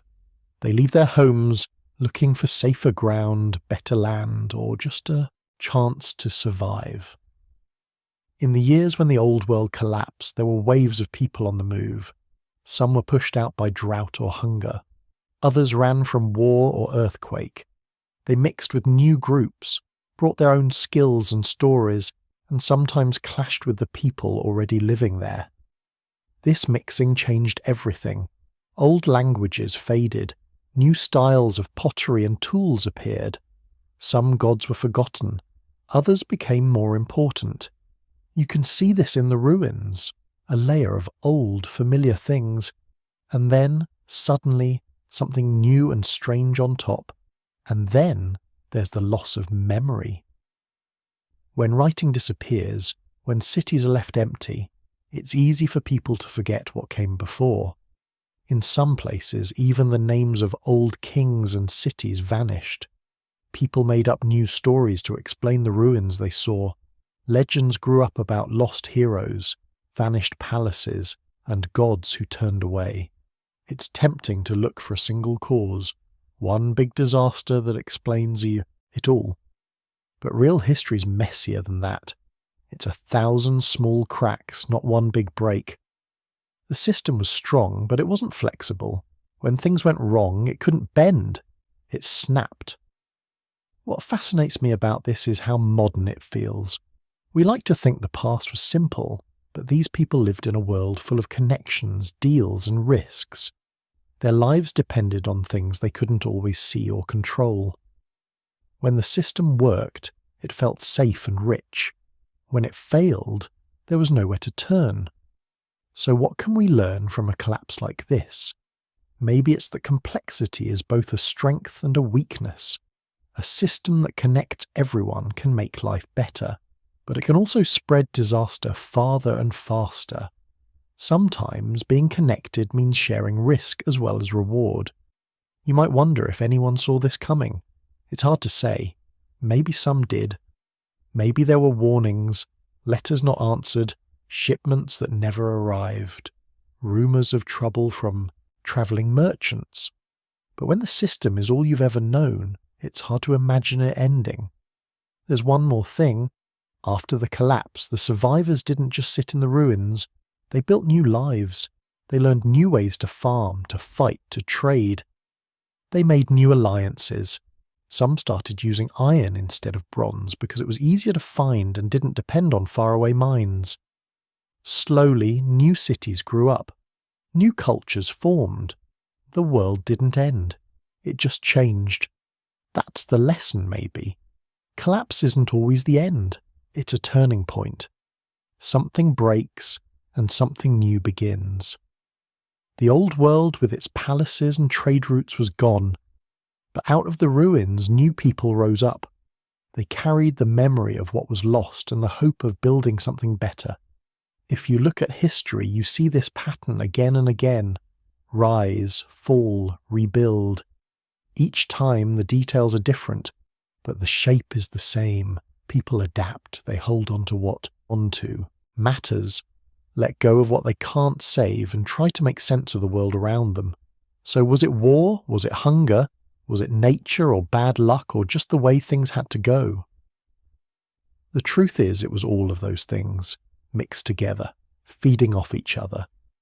The system that made the ancient world rich and powerful was also what made it fragile.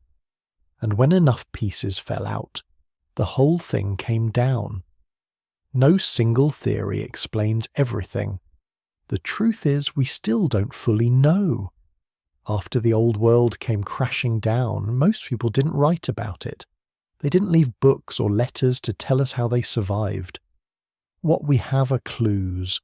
Broken pots, ruined walls, a few names scratched into stone. But from these scraps we can piece together a picture of what happened to the survivors. It isn't always a pretty story, but it's the start of something new. Let's start in Greece. After the palaces burned and the cities shrank, life changed completely. Imagine living in a place like Mycenaean, where your grandparents once saw parades of chariots and feasts for hundreds. Now the palace is a blackened shell. The big halls where the king once sat are empty. People move into smaller houses. They use stones from the old walls to build new shelters.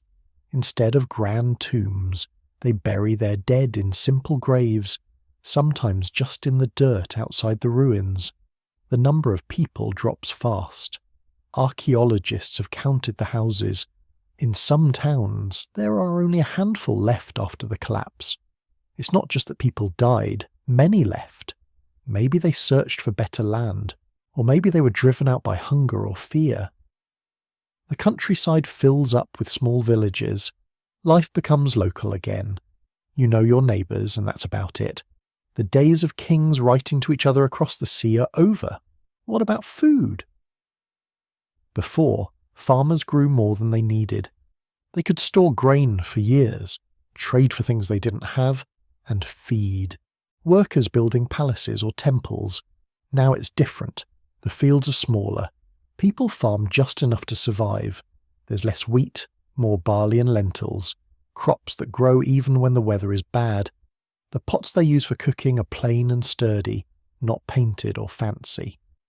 When you're worried about making it through the winter, you don't care much about decorations. Pottery is a great clue.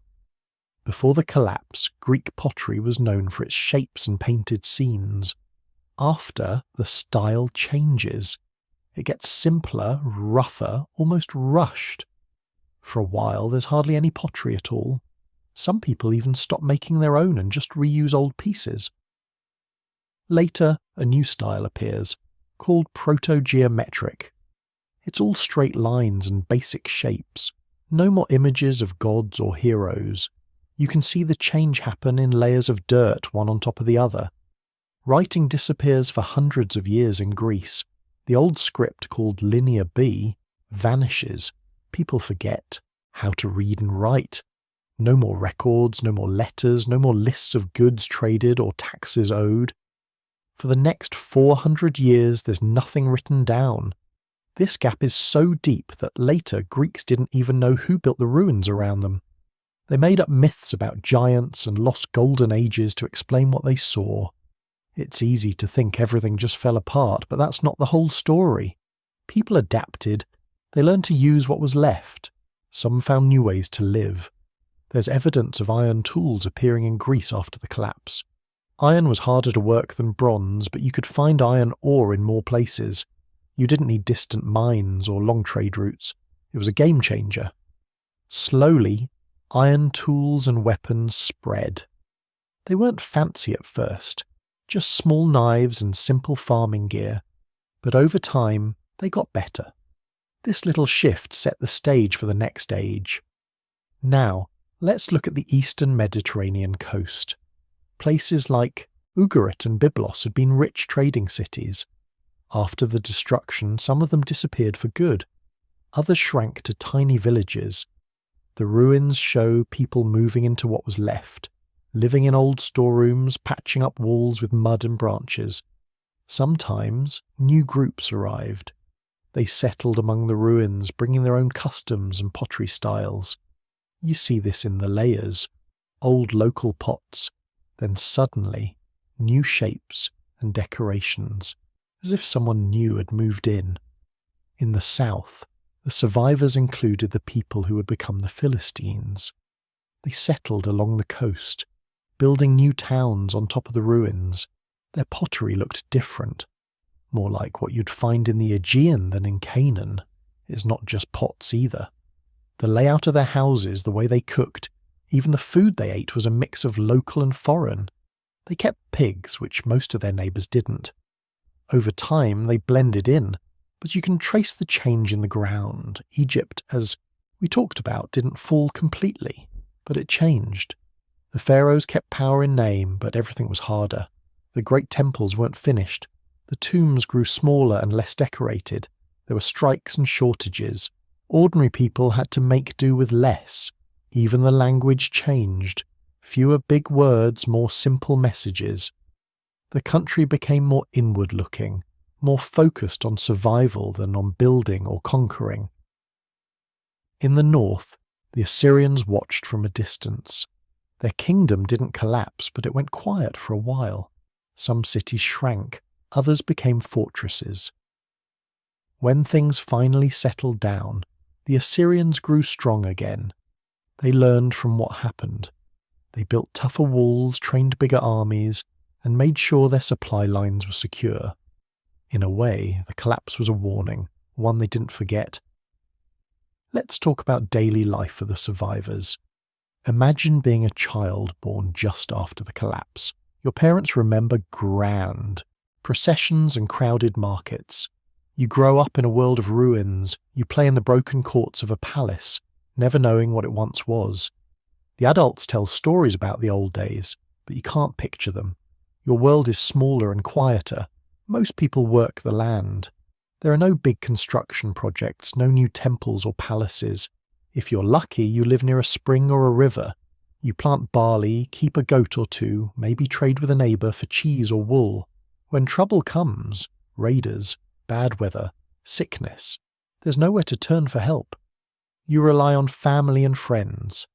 The sense of being part of something bigger has faded, but not all is lost. People still sing songs and tell stories. Some old traditions survive, passed down by word of mouth, maybe a festival in spring or a harvest dance in autumn. The gods are still there, but maybe their names and faces are changing.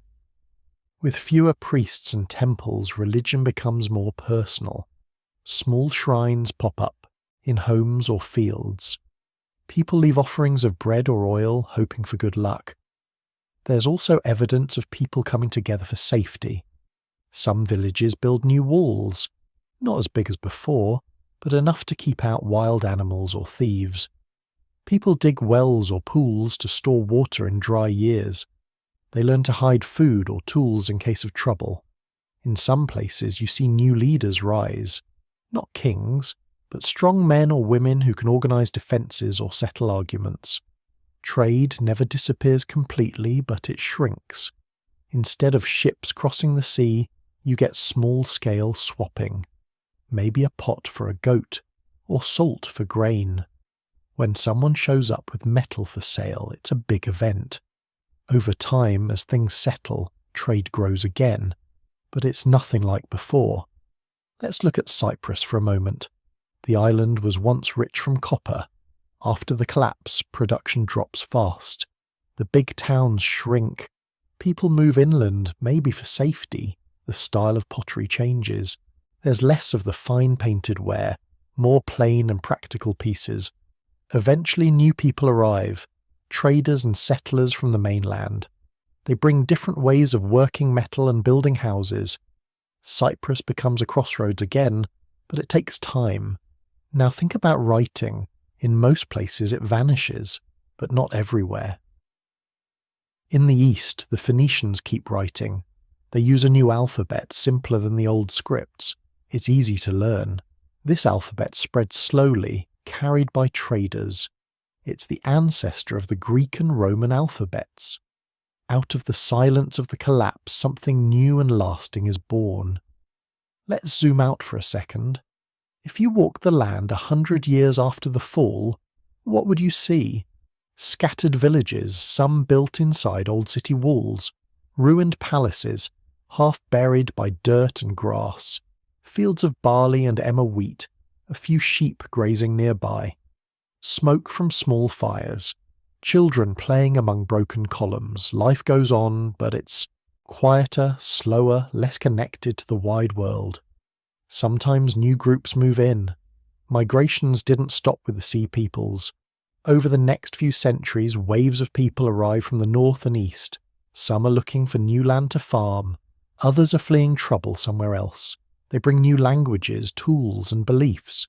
The old world becomes a patchwork of different peoples, each with their own ways. Let's look at Anatolia, the land once ruled by the Hittites. After their cities empty out, smaller kingdoms pop up. Some are run by local chiefs, others by newcomers. The pottery changes, the writing disappears, then returns in new forms. Old gods are forgotten, or their names are changed. The land is divided, but not empty. Over time, new towns form where the land is good or the rivers run strong. It's easy to forget the survivors were real people, not just names on a timeline. Some became refugees, walking for days to find a new home. Others stayed, trying to rebuild, with what little they had. Some probably turned to banditry, stealing to survive. Others tried to keep old traditions alive. Most were just ordinary people, doing their best to get by. Disease may have played a part in the chaos. In times of hunger or war, sickness spreads quickly. If you're living in crowded ruins or moving from place to place, you have less food, less clean water, less safety. There are no ancient texts describing plagues in detail, but bones found in graves sometimes show signs of illness, especially among children. What about old knowledge? When writing and schools disappear, people forget things. How to build a stone arch, how to mix bronze, how to read or write. Skills passed from master to apprentice are lost if there's nobody left to teach. But some knowledge survives in stories or habits. Ways to farm, simple remedies, tricks for finding water. In a way, the survivors become the bridge between the old world and what comes next. Over time, new leaders appear. Not the god kings of old, but local chiefs or warlords. In some places, the survivors form councils, groups of elders who decide when to plant or how to defend the village. Power is smaller, more personal. There's no more distant king to send orders. And slowly, things begin to change. As the years pass, people start to trade again. They build small ships, risk short trips along the coast. Iron tools become more common. Pottery styles grow more complex. People start to carve simple decorations again. Maybe it's a sign of hope, a way of saying that life is more than just surviving. In the West, the Greeks eventually develop a new way of organizing themselves. Small city-states, each with its own rules and leaders. In the east, the Phoenicians sail out, founding new cities and trading posts. In the north, the Assyrians grow strong, building an empire that learns from the mistakes of the past. Here's what fascinates me about this part of the story. Out of ruins and silence, something new always grows. People don't just sit in the ashes, they adapt. They make new tools, learn new ways, and build new lives. The old world is gone, but its memory shapes what comes next. Even the legends that come later, the stories of lost cities, wandering heroes, and golden ages, come from this time. When the Greeks told tales of Troy or Atlantis, they were trying to make sense of the ruins and the gaps in their own history. The survivors didn't know they were starting a new era. They were just getting through each day. Now, if you look at the land today, you see the layers. Buried under modern cities and towns are the remains of those early survivors. Each layer is a story told in broken bricks, worn tools, and faded bones. It's a reminder that after every collapse there's a beginning. So, what happened to the survivors? They learned to live in a smaller world. They let go of things they couldn't keep, big palaces, distant trade, even writing, for a while. But they held on to what mattered: family, skill, memory, hope that the future might be better.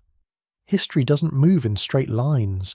Sometimes it jumps backward, then forward again. The people who made it through the collapse didn't know they were part of a bigger story. But they were. They were the link between what was lost and what would someday return. And that's how the world changed. Not with a single event, but with thousands of small choices by people we'll never know. Choices to stay or leave, to share or fight, to remember or forget. The old world was gone, but the seeds of a new world were already growing in its place. When you trace the path from those survivors to the later Greeks, you see something strange. The people who rebuilt didn't remember the old world clearly. They had to start over, almost from scratch. But in the end, that's what survival means. Not just holding on, but learning how to begin again. We've talked about the survivors. Now, let's look at something stranger. The way memories of what happened turned into stories, then legends, then myths.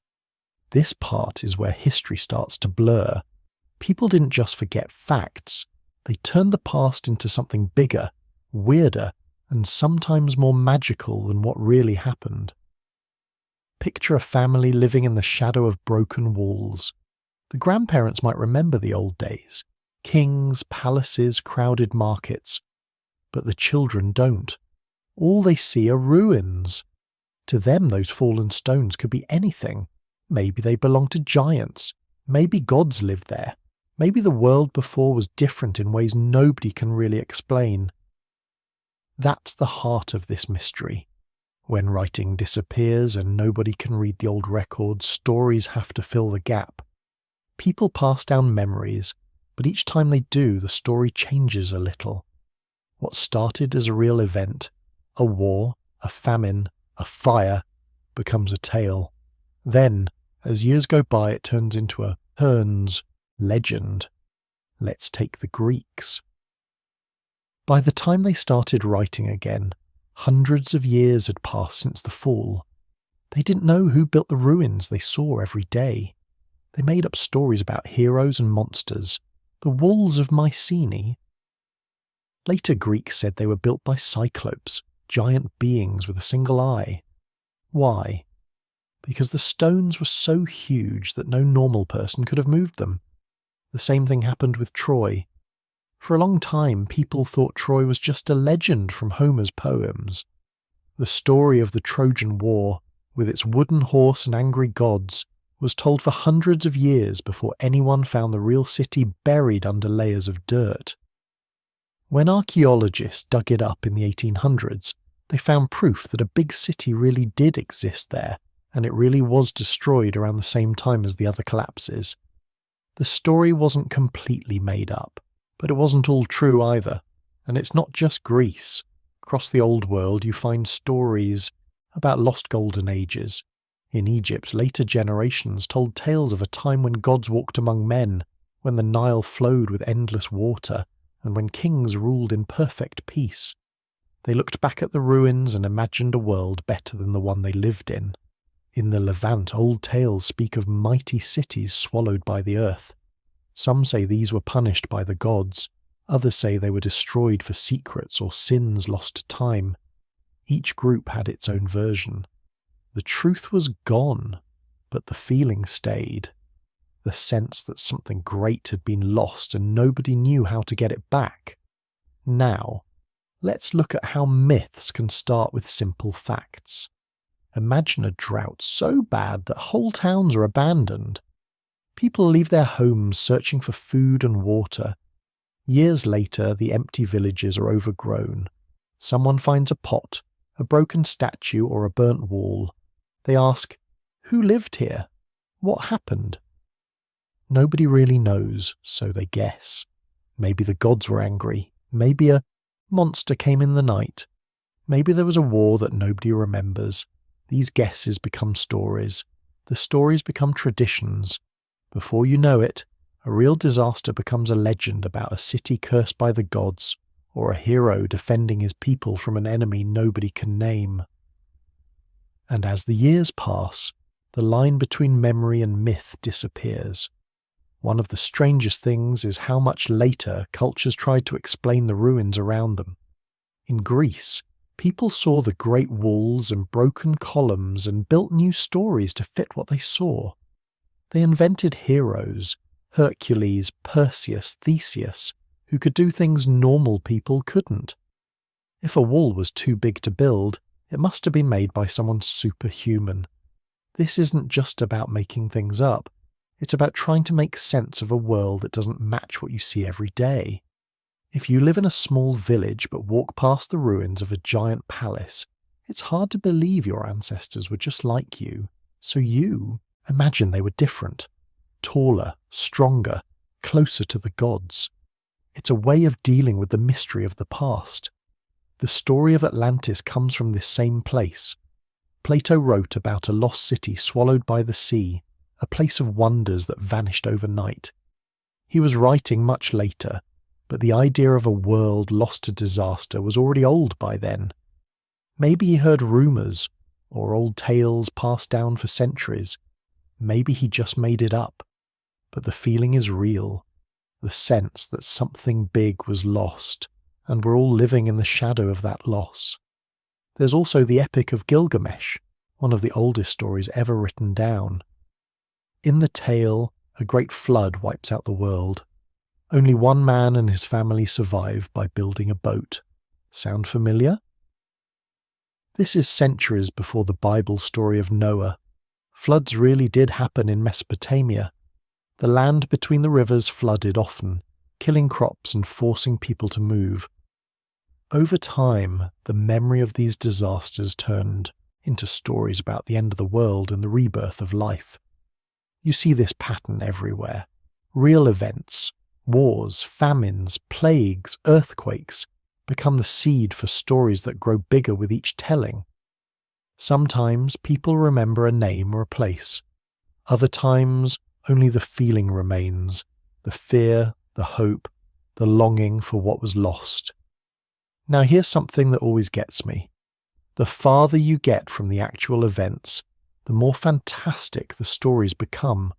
What was once a war between cities becomes a battle between gods. A drought becomes a curse.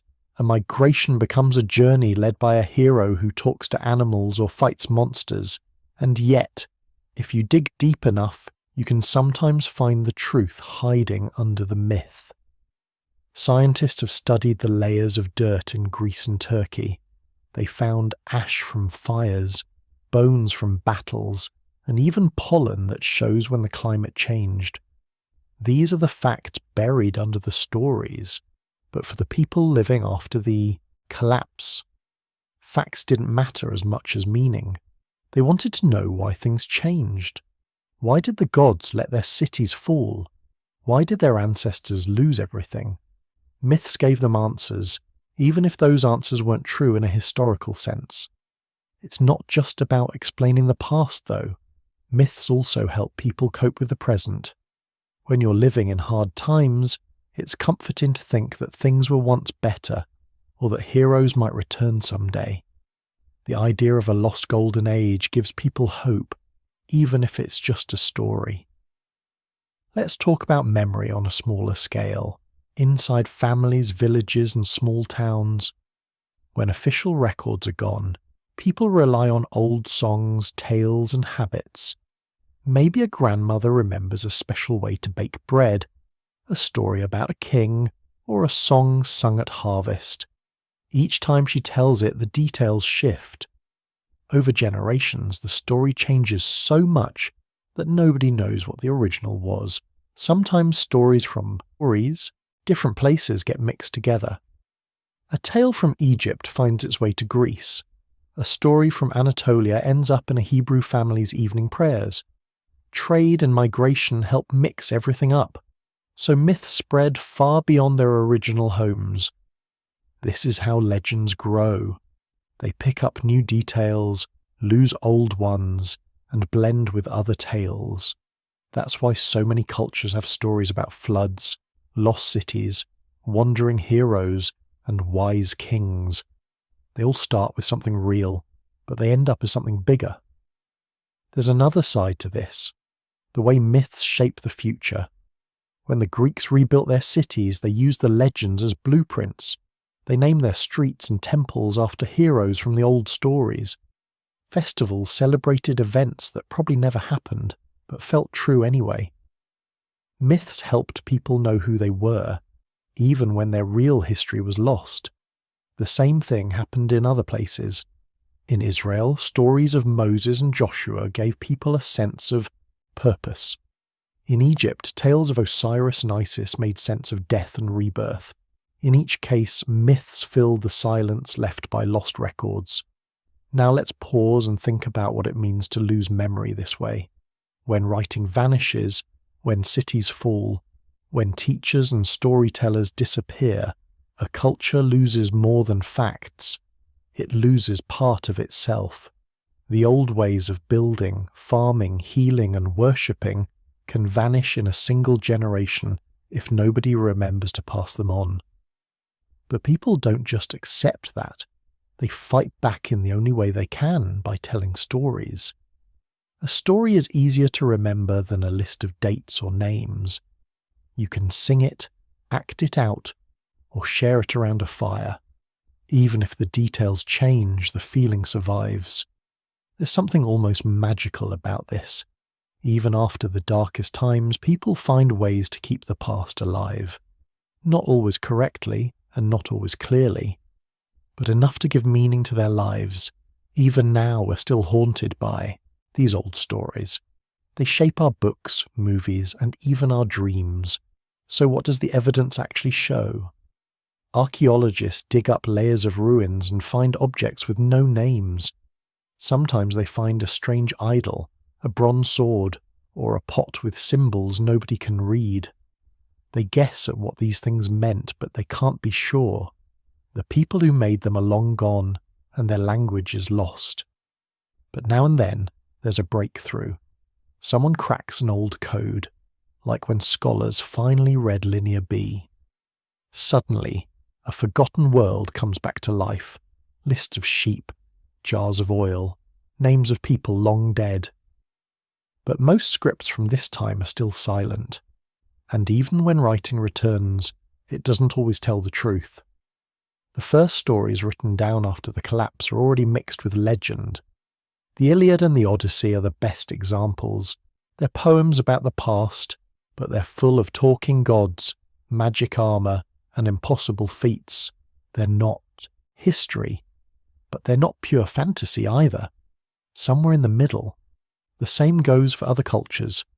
The Bible's tales of Moses, the walls of Jericho, and the wanderings in the desert echo real events, but they're wrapped in miracle and mystery. Egyptian records mix fact with magic, prayers with lore. What fascinates me about this is how much we rely on these stories even now. Our ideas about heroes, justice, and fate come from myths that started as half-remembered facts. Even when the truth is buried, the stories live on. Every time a city falls, every time a culture changes, something like this happens. Memory fades, facts become stories, stories become legends, and legends shape the way the next generation sees the world. That's how memory turns into myth. It's not a straight line, it's a spiral, each turn adding something new, each layer covering what came before. We'll never recover everything that was lost, but by digging, reading, and dreaming, we get glimpses. Sometimes that's enough. So when you hear a story about a lost city, a wandering hero, or a golden age, remember that it might be someone's memory, twisted by time, but still true at its core. That's the real magic of history. Not just what happened, but how we remember it, and what we do with those memories as we build our own stories. So why does any of this matter? Why should we care about a bunch of lost cities and broken walls from over 3,000 years ago? Most days it feels far away, like something that happened on another planet. But here's the thing. The collapse in 1177 BC changed the world in ways that still reach us today. We don't always see it, but it's there, shaping the stories we tell ourselves about who we are and where we came from. First, let's talk about the idea of collapse itself. Most people think of history as a straight line, one invention after another, always getting better. But that's not how it works. Sometimes things fall apart. They don't just bounce back. When the old world ended, it didn't come back the way it was. People had to start over. That fact alone changes how we should see our own world. Why? Because it shows how fragile things can be. Back then, people thought their cities would last forever. Their kings built palaces, traded with neighbours, wrote letters about gold statues and marriage alliances. But none of that saved them when the big shocks hit. The lesson: even the strongest systems can break if too many things go wrong at once. Here's another angle. The collapse didn't just end one world. It made space for new things to grow. The chaos wasn't just destruction. It was also a reset. Without the old kings and their rules, new ideas had a chance. New leaders could rise. Small groups could make their own choices. Sometimes smaller is stronger. Take Greece after the fall. For hundreds of years, it was just villages and small towns. No big palaces, no kings ruling over everything, but out of that darkness, something new grew. Ideas about democracy, philosophy, and science. None of that would have happened if the old system hadn't crashed. Sometimes, you need the silence before you can hear a new song. Think about Egypt too. The empire almost ended. The pharaohs lost most of their power, but the country survived. It got smaller, but it lasted. The priests kept old traditions alive. They copied ancient texts. They rebuilt temples, even if they were smaller than before. Egypt became a bridge, a place where the old world and the new could meet. Without the collapse, maybe that mix never happens. Now let's look at trade. Before 1177 BC, trade networks tied everything together. Copper from Cyprus, tin from faraway mountains, gold from Nubia, cedar from Lebanon. When the system worked, everyone got richer. But when it broke, people had to find new ways to get what they needed. Some places learned to live with less. Others found new partners. This forced people to become creative. They had to adapt, invent, or go hungry. Why does that matter to us? Because our own world is connected in similar ways. We depend on long chains of supply for food, energy, and technology. Seeing how quickly those old networks fell apart can make you stop and think. It reminds us not to take stability for granted. There's also the question of memory. When the old world vanished, most people couldn't read or write. The few who could were either killed, scattered, or forced to start over. So much knowledge was lost. How to build certain kinds of ships, how to write certain scripts, even recipes for bronze metalwork disappeared. It took generations for people to relearn these things. This shows how easy it is to lose knowledge. It doesn't disappear all at once. It fades, piece by piece, as people forget, or as the last person who knows a skill dies. That's why the collapse is more than just ruins, it's a warning. Cultures don't just lose buildings, they lose ways of thinking, making, and believing. Here's where it gets interesting. Sometimes what survives isn't the big stuff, it's the small things. A song, a way to bake bread, a story about a hero or a monster. These are the seeds that grow new worlds. They're easy to carry, easy to remember, and hard to kill. That's why, even after the old world ended, people still found ways to build meaning out of what was left.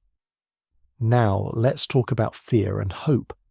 The people who lived through the collapse didn't know why everything was happening. They just knew that their world was falling apart. That kind of fear sticks around. It shapes how people act, how they tell stories, even how they raise their children. For centuries, later generations looked back at the ruins and saw a warning. Things can fall apart even when you think they're safe. But there's hope too. Out of the ashes, people found new ways to live. They planted new crops. They moved to new lands. They made new alliances. The collapse forced people to change, but it didn't end the story. That's important. Disaster isn't the end. It's just a turning point. Let's get more specific. When writing faded away, so did the ability to control history. Before, kings wrote about their victories and covered up their defeats. After the collapse, nobody could spin the story. Nobody could erase the past. This opened the door for new voices. The stories that survived came from all kinds of people, not just rulers. Old songs, prayers, and family tales became the backbone of new cultures. Why does that matter? Because it shows that history isn't just what gets written down. It's also what gets remembered, sung, or whispered before bed. Sometimes the most important things aren't found in great books or carved on stone. They're in the memories of regular people. Another thing that matters is how people explain disaster.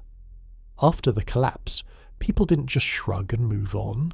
They needed reasons. Some blamed angry gods, others pointed to curses or mistakes. These explanations shaped new religions, laws, and even politics. If you believe disaster comes from angering the gods, you act one way. If you think it's just bad luck, you act another. Over time, these beliefs became traditions. They shaped how people responded to new threats. They changed how people built cities, how they prayed, and how they treated strangers. The collapse didn't just change the map, it changed people's minds. Now, let's look at technology. When the old world fell, some skills vanished.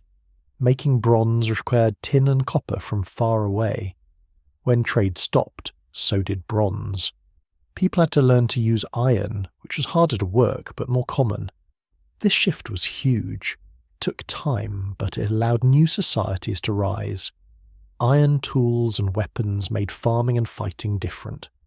Over time, this helped shape the world that followed. Sometimes, progress comes not from getting better at something, but from being forced to try something new. If the old way still worked, maybe nobody would have bothered with iron. The collapse pushed people out of their comfort zones. There's also a lesson about connection and independence. When the world was tightly linked, everyone depended on everyone else. That made life rich and interesting, but it also made people vulnerable. When the system broke, those who could adapt survived. They learned to rely on local resources. They built stronger communities. They found new ways to trade and share. Maybe that's the real lesson here. Connection is powerful, but so is the ability to stand on your own when you have to. Balance is key. Too much of either can lead to trouble. Let's talk about power. Before the collapse, kings and queens ruled over huge territories. They made big decisions, ran armies, and collected taxes. When the old world ended, most of that power disappeared. Local leaders took over. Some places became more equal, with decisions made by groups instead of one person. In other places, strong warriors or priests took charge. This shift didn't happen overnight. It took years, even generations, but it changed the way people thought about leadership. Some of the earliest ideas about freedom, citizenship, and rights grew out of this time of chaos. The old ways were gone, so people had to invent new ones. Think about art and culture. When the palaces fell, the fancy art stopped. No more gold jewellery or giant wall paintings. But people didn't stop making things, they just made different things. Pottery became simpler and more useful. Songs and stories became more important, since they were easier to share and remember.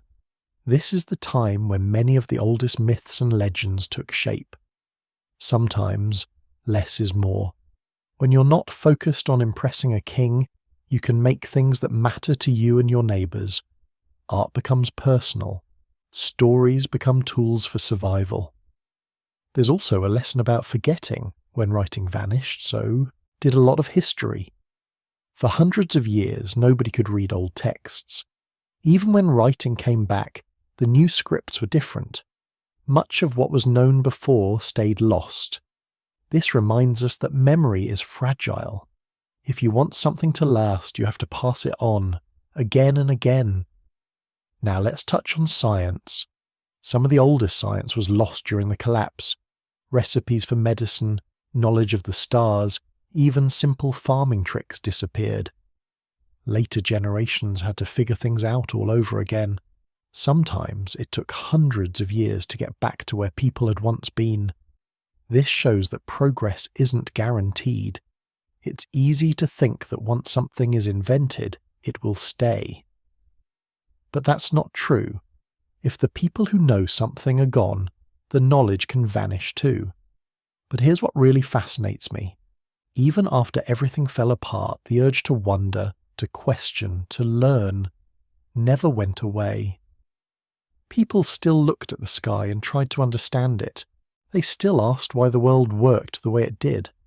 That spark survived, even when almost everything else was lost. Let's look at how the collapse changed religion. After the disaster, new gods appeared. Old ones faded. People needed answers, so they invented new rituals, new prayers, new stories about where they came from and what their lives meant. Some of these ideas spread far and wide, becoming the roots of later religions. The collapse created space for new beliefs to grow. That's another reason this matters, because it shows how new ways of believing can rise from disaster. Crisis forces people to search for meaning. Sometimes those new meanings last for thousands of years. Now, let's talk about the way the collapse shaped the world map. Old borders disappeared. New ones took their place. Some people moved far from their homes. Others stayed and rebuilt on top of the ruins. The world got smaller in some ways, but also more varied. Each region developed its own style, its own rules, its own way of life. This is when the seeds of the later countries were planted. So, even though everything seemed to end, something new was always beginning. That's why this story matters. Not because it was a tragedy, but because it was a turning point. There's one more thing. The collapse reminds us that nothing lasts forever. Even the biggest empires, the richest cities, the smartest leaders, none of them are safe from change. But it also shows that people are tough. They mourn, they remember, and then they start again. That's how history moves forward. So when you hear about lost worlds, fallen cities, and vanished cultures, remember that their story isn't just about loss. It's about what comes after. It's about how people find ways to survive, to rebuild, to dream again. Even when the lights go out, someone always finds a way to light a new fire. And that's why this story is still important. It reminds us that even in the darkest times, there's always a way through. The past isn't just gone, it's part of who we are. The ruins, the legends, the memories, they're all pieces of the same puzzle. We're still putting it together, even now. So next time you walk past a broken wall or hear an old story, think about the people who came before. Think about what they lost, but also what they found. In the end, that's what matters most. Not the fall, but the rise that comes after. Now let the story rest. Let yourself rest. So here we are, with the ancient world in pieces. It's quiet now. The fires have burned out, the palaces are empty, and the survivors are trying to pick up what's left. But the story doesn't just end with ruins and silence. There's something else here, a question that hangs in the dark after the collapse. What can we learn from a world that almost disappeared overnight? Start with this. Most of what people built did not last. The great stone walls fell.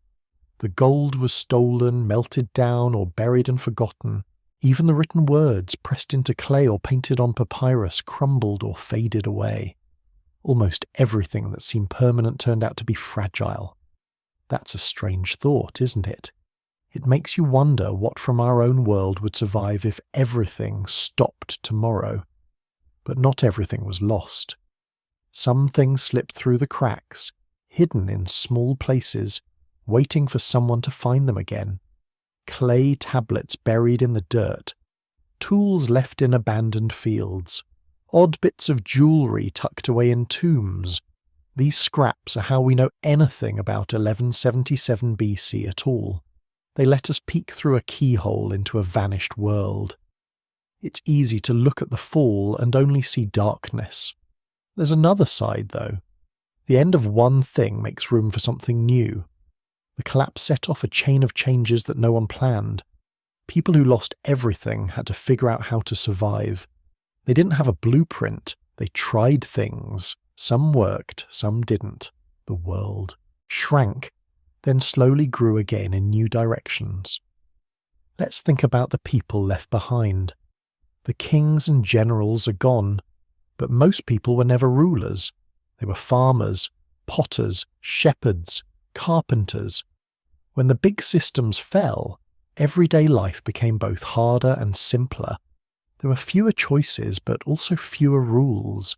You grew food, fixed what you could, and kept your family safe. The world was smaller, but maybe you knew it better. Imagine a young woman in a village built on top of old ruins. She's never seen a palace.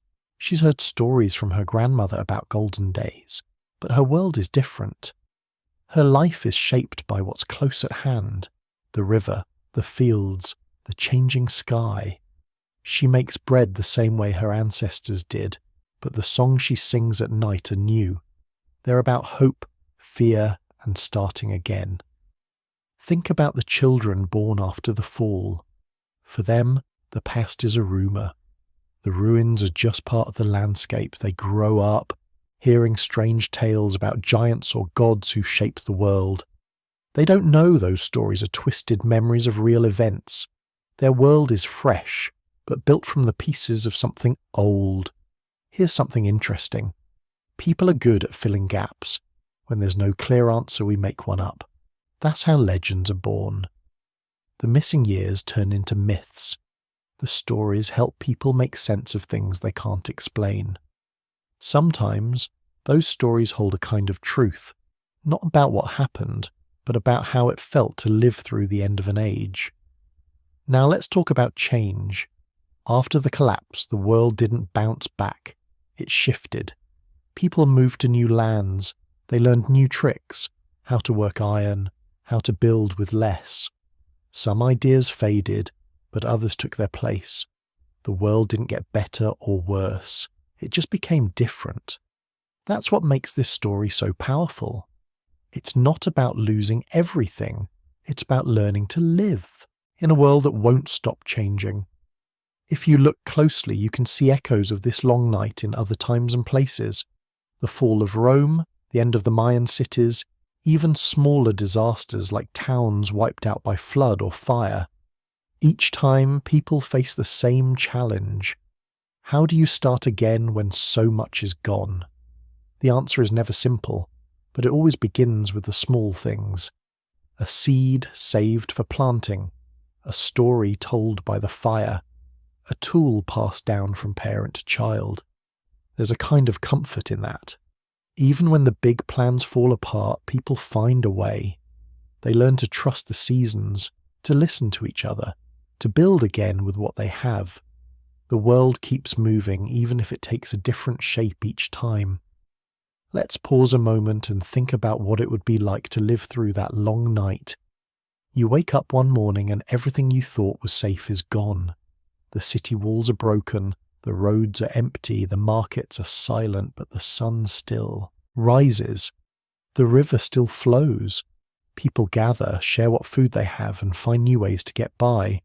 It's not easy. There's grief, fear, and hunger. But there's also stubbornness. People hang on. Over time, the hard days become stories you tell your children. The pain softens. The memories blur. What once felt like the end of everything slowly turns into something else. A beginning you didn't choose, but a beginning all the same. Here's another thought. Maybe the most important thing that survives isn't buildings or riches. Maybe it's the ability to imagine something better, to look at broken walls and see not just loss, but a space to build again. That's what people did after 1177 BC. They didn't have much, but they had each other. They had hope, even if it was small and quiet. That's often enough. There's something mysterious about how people keep going, even when the world falls apart. Maybe it's habit. Maybe it's hope. Maybe it's just the need to keep moving, to keep finding meaning in the everyday. Whatever the reason, the darkness doesn't last forever.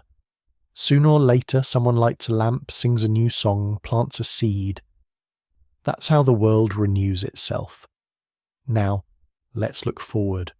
The world that came after the collapse was not the same as before. It was less grand, but in some ways more open. Villages became the centre of life. Small groups made their own rules. Slowly, over hundreds of years, new cultures grew up in the shadow of the old ones. Some things were forgotten, but others were invented. Iron tools, new ways of farming, fresh trade routes. The seeds of today's world were planted in the ashes of that long night. It's strange to realise that we live with the results of that collapse every day. The languages we speak, the stories we know, even the foods we eat. Some of it comes from choices made in that distant time. The old world ended, but it didn't vanish completely. It left fingerprints on everything that came after. Sometimes when you're standing in a museum or reading about the past, it's easy to feel cut off from people who lived so long ago. But if you strip away the kings and battles, what remains is familiar. Hunger, hope, fear, love, the need to belong. Those things don't change no matter how many years pass. There's a gentle lesson in that. The world can end and begin again, not just once, but many times.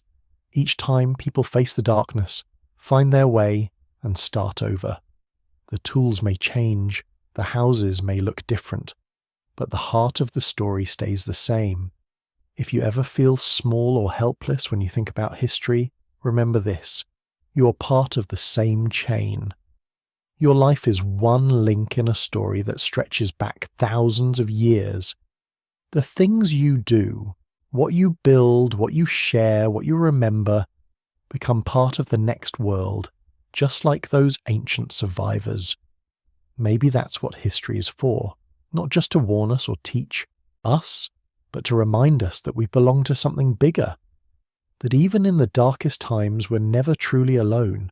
The past is always with us, in ways we can't see, shaping the ground we walk on and the dreams we chase. So when you hear about a world that fell in a single lifetime, don't just think of ruins and loss. Think of the quiet courage it takes to begin again. Think of the hands that cleared the rubble, the voices that shaped new songs, the minds that dreamed up new ways of living. Even now, as the world keeps changing, that spirit matters. We can't control everything, but we can choose how we face the unknown. With care, with hope, with the same stubbornness that carried people through the long night so long ago. Now let the questions drift away. Let the old world rest in its silence. You are safe here. The story is done for tonight. The night may be long, but morning always comes.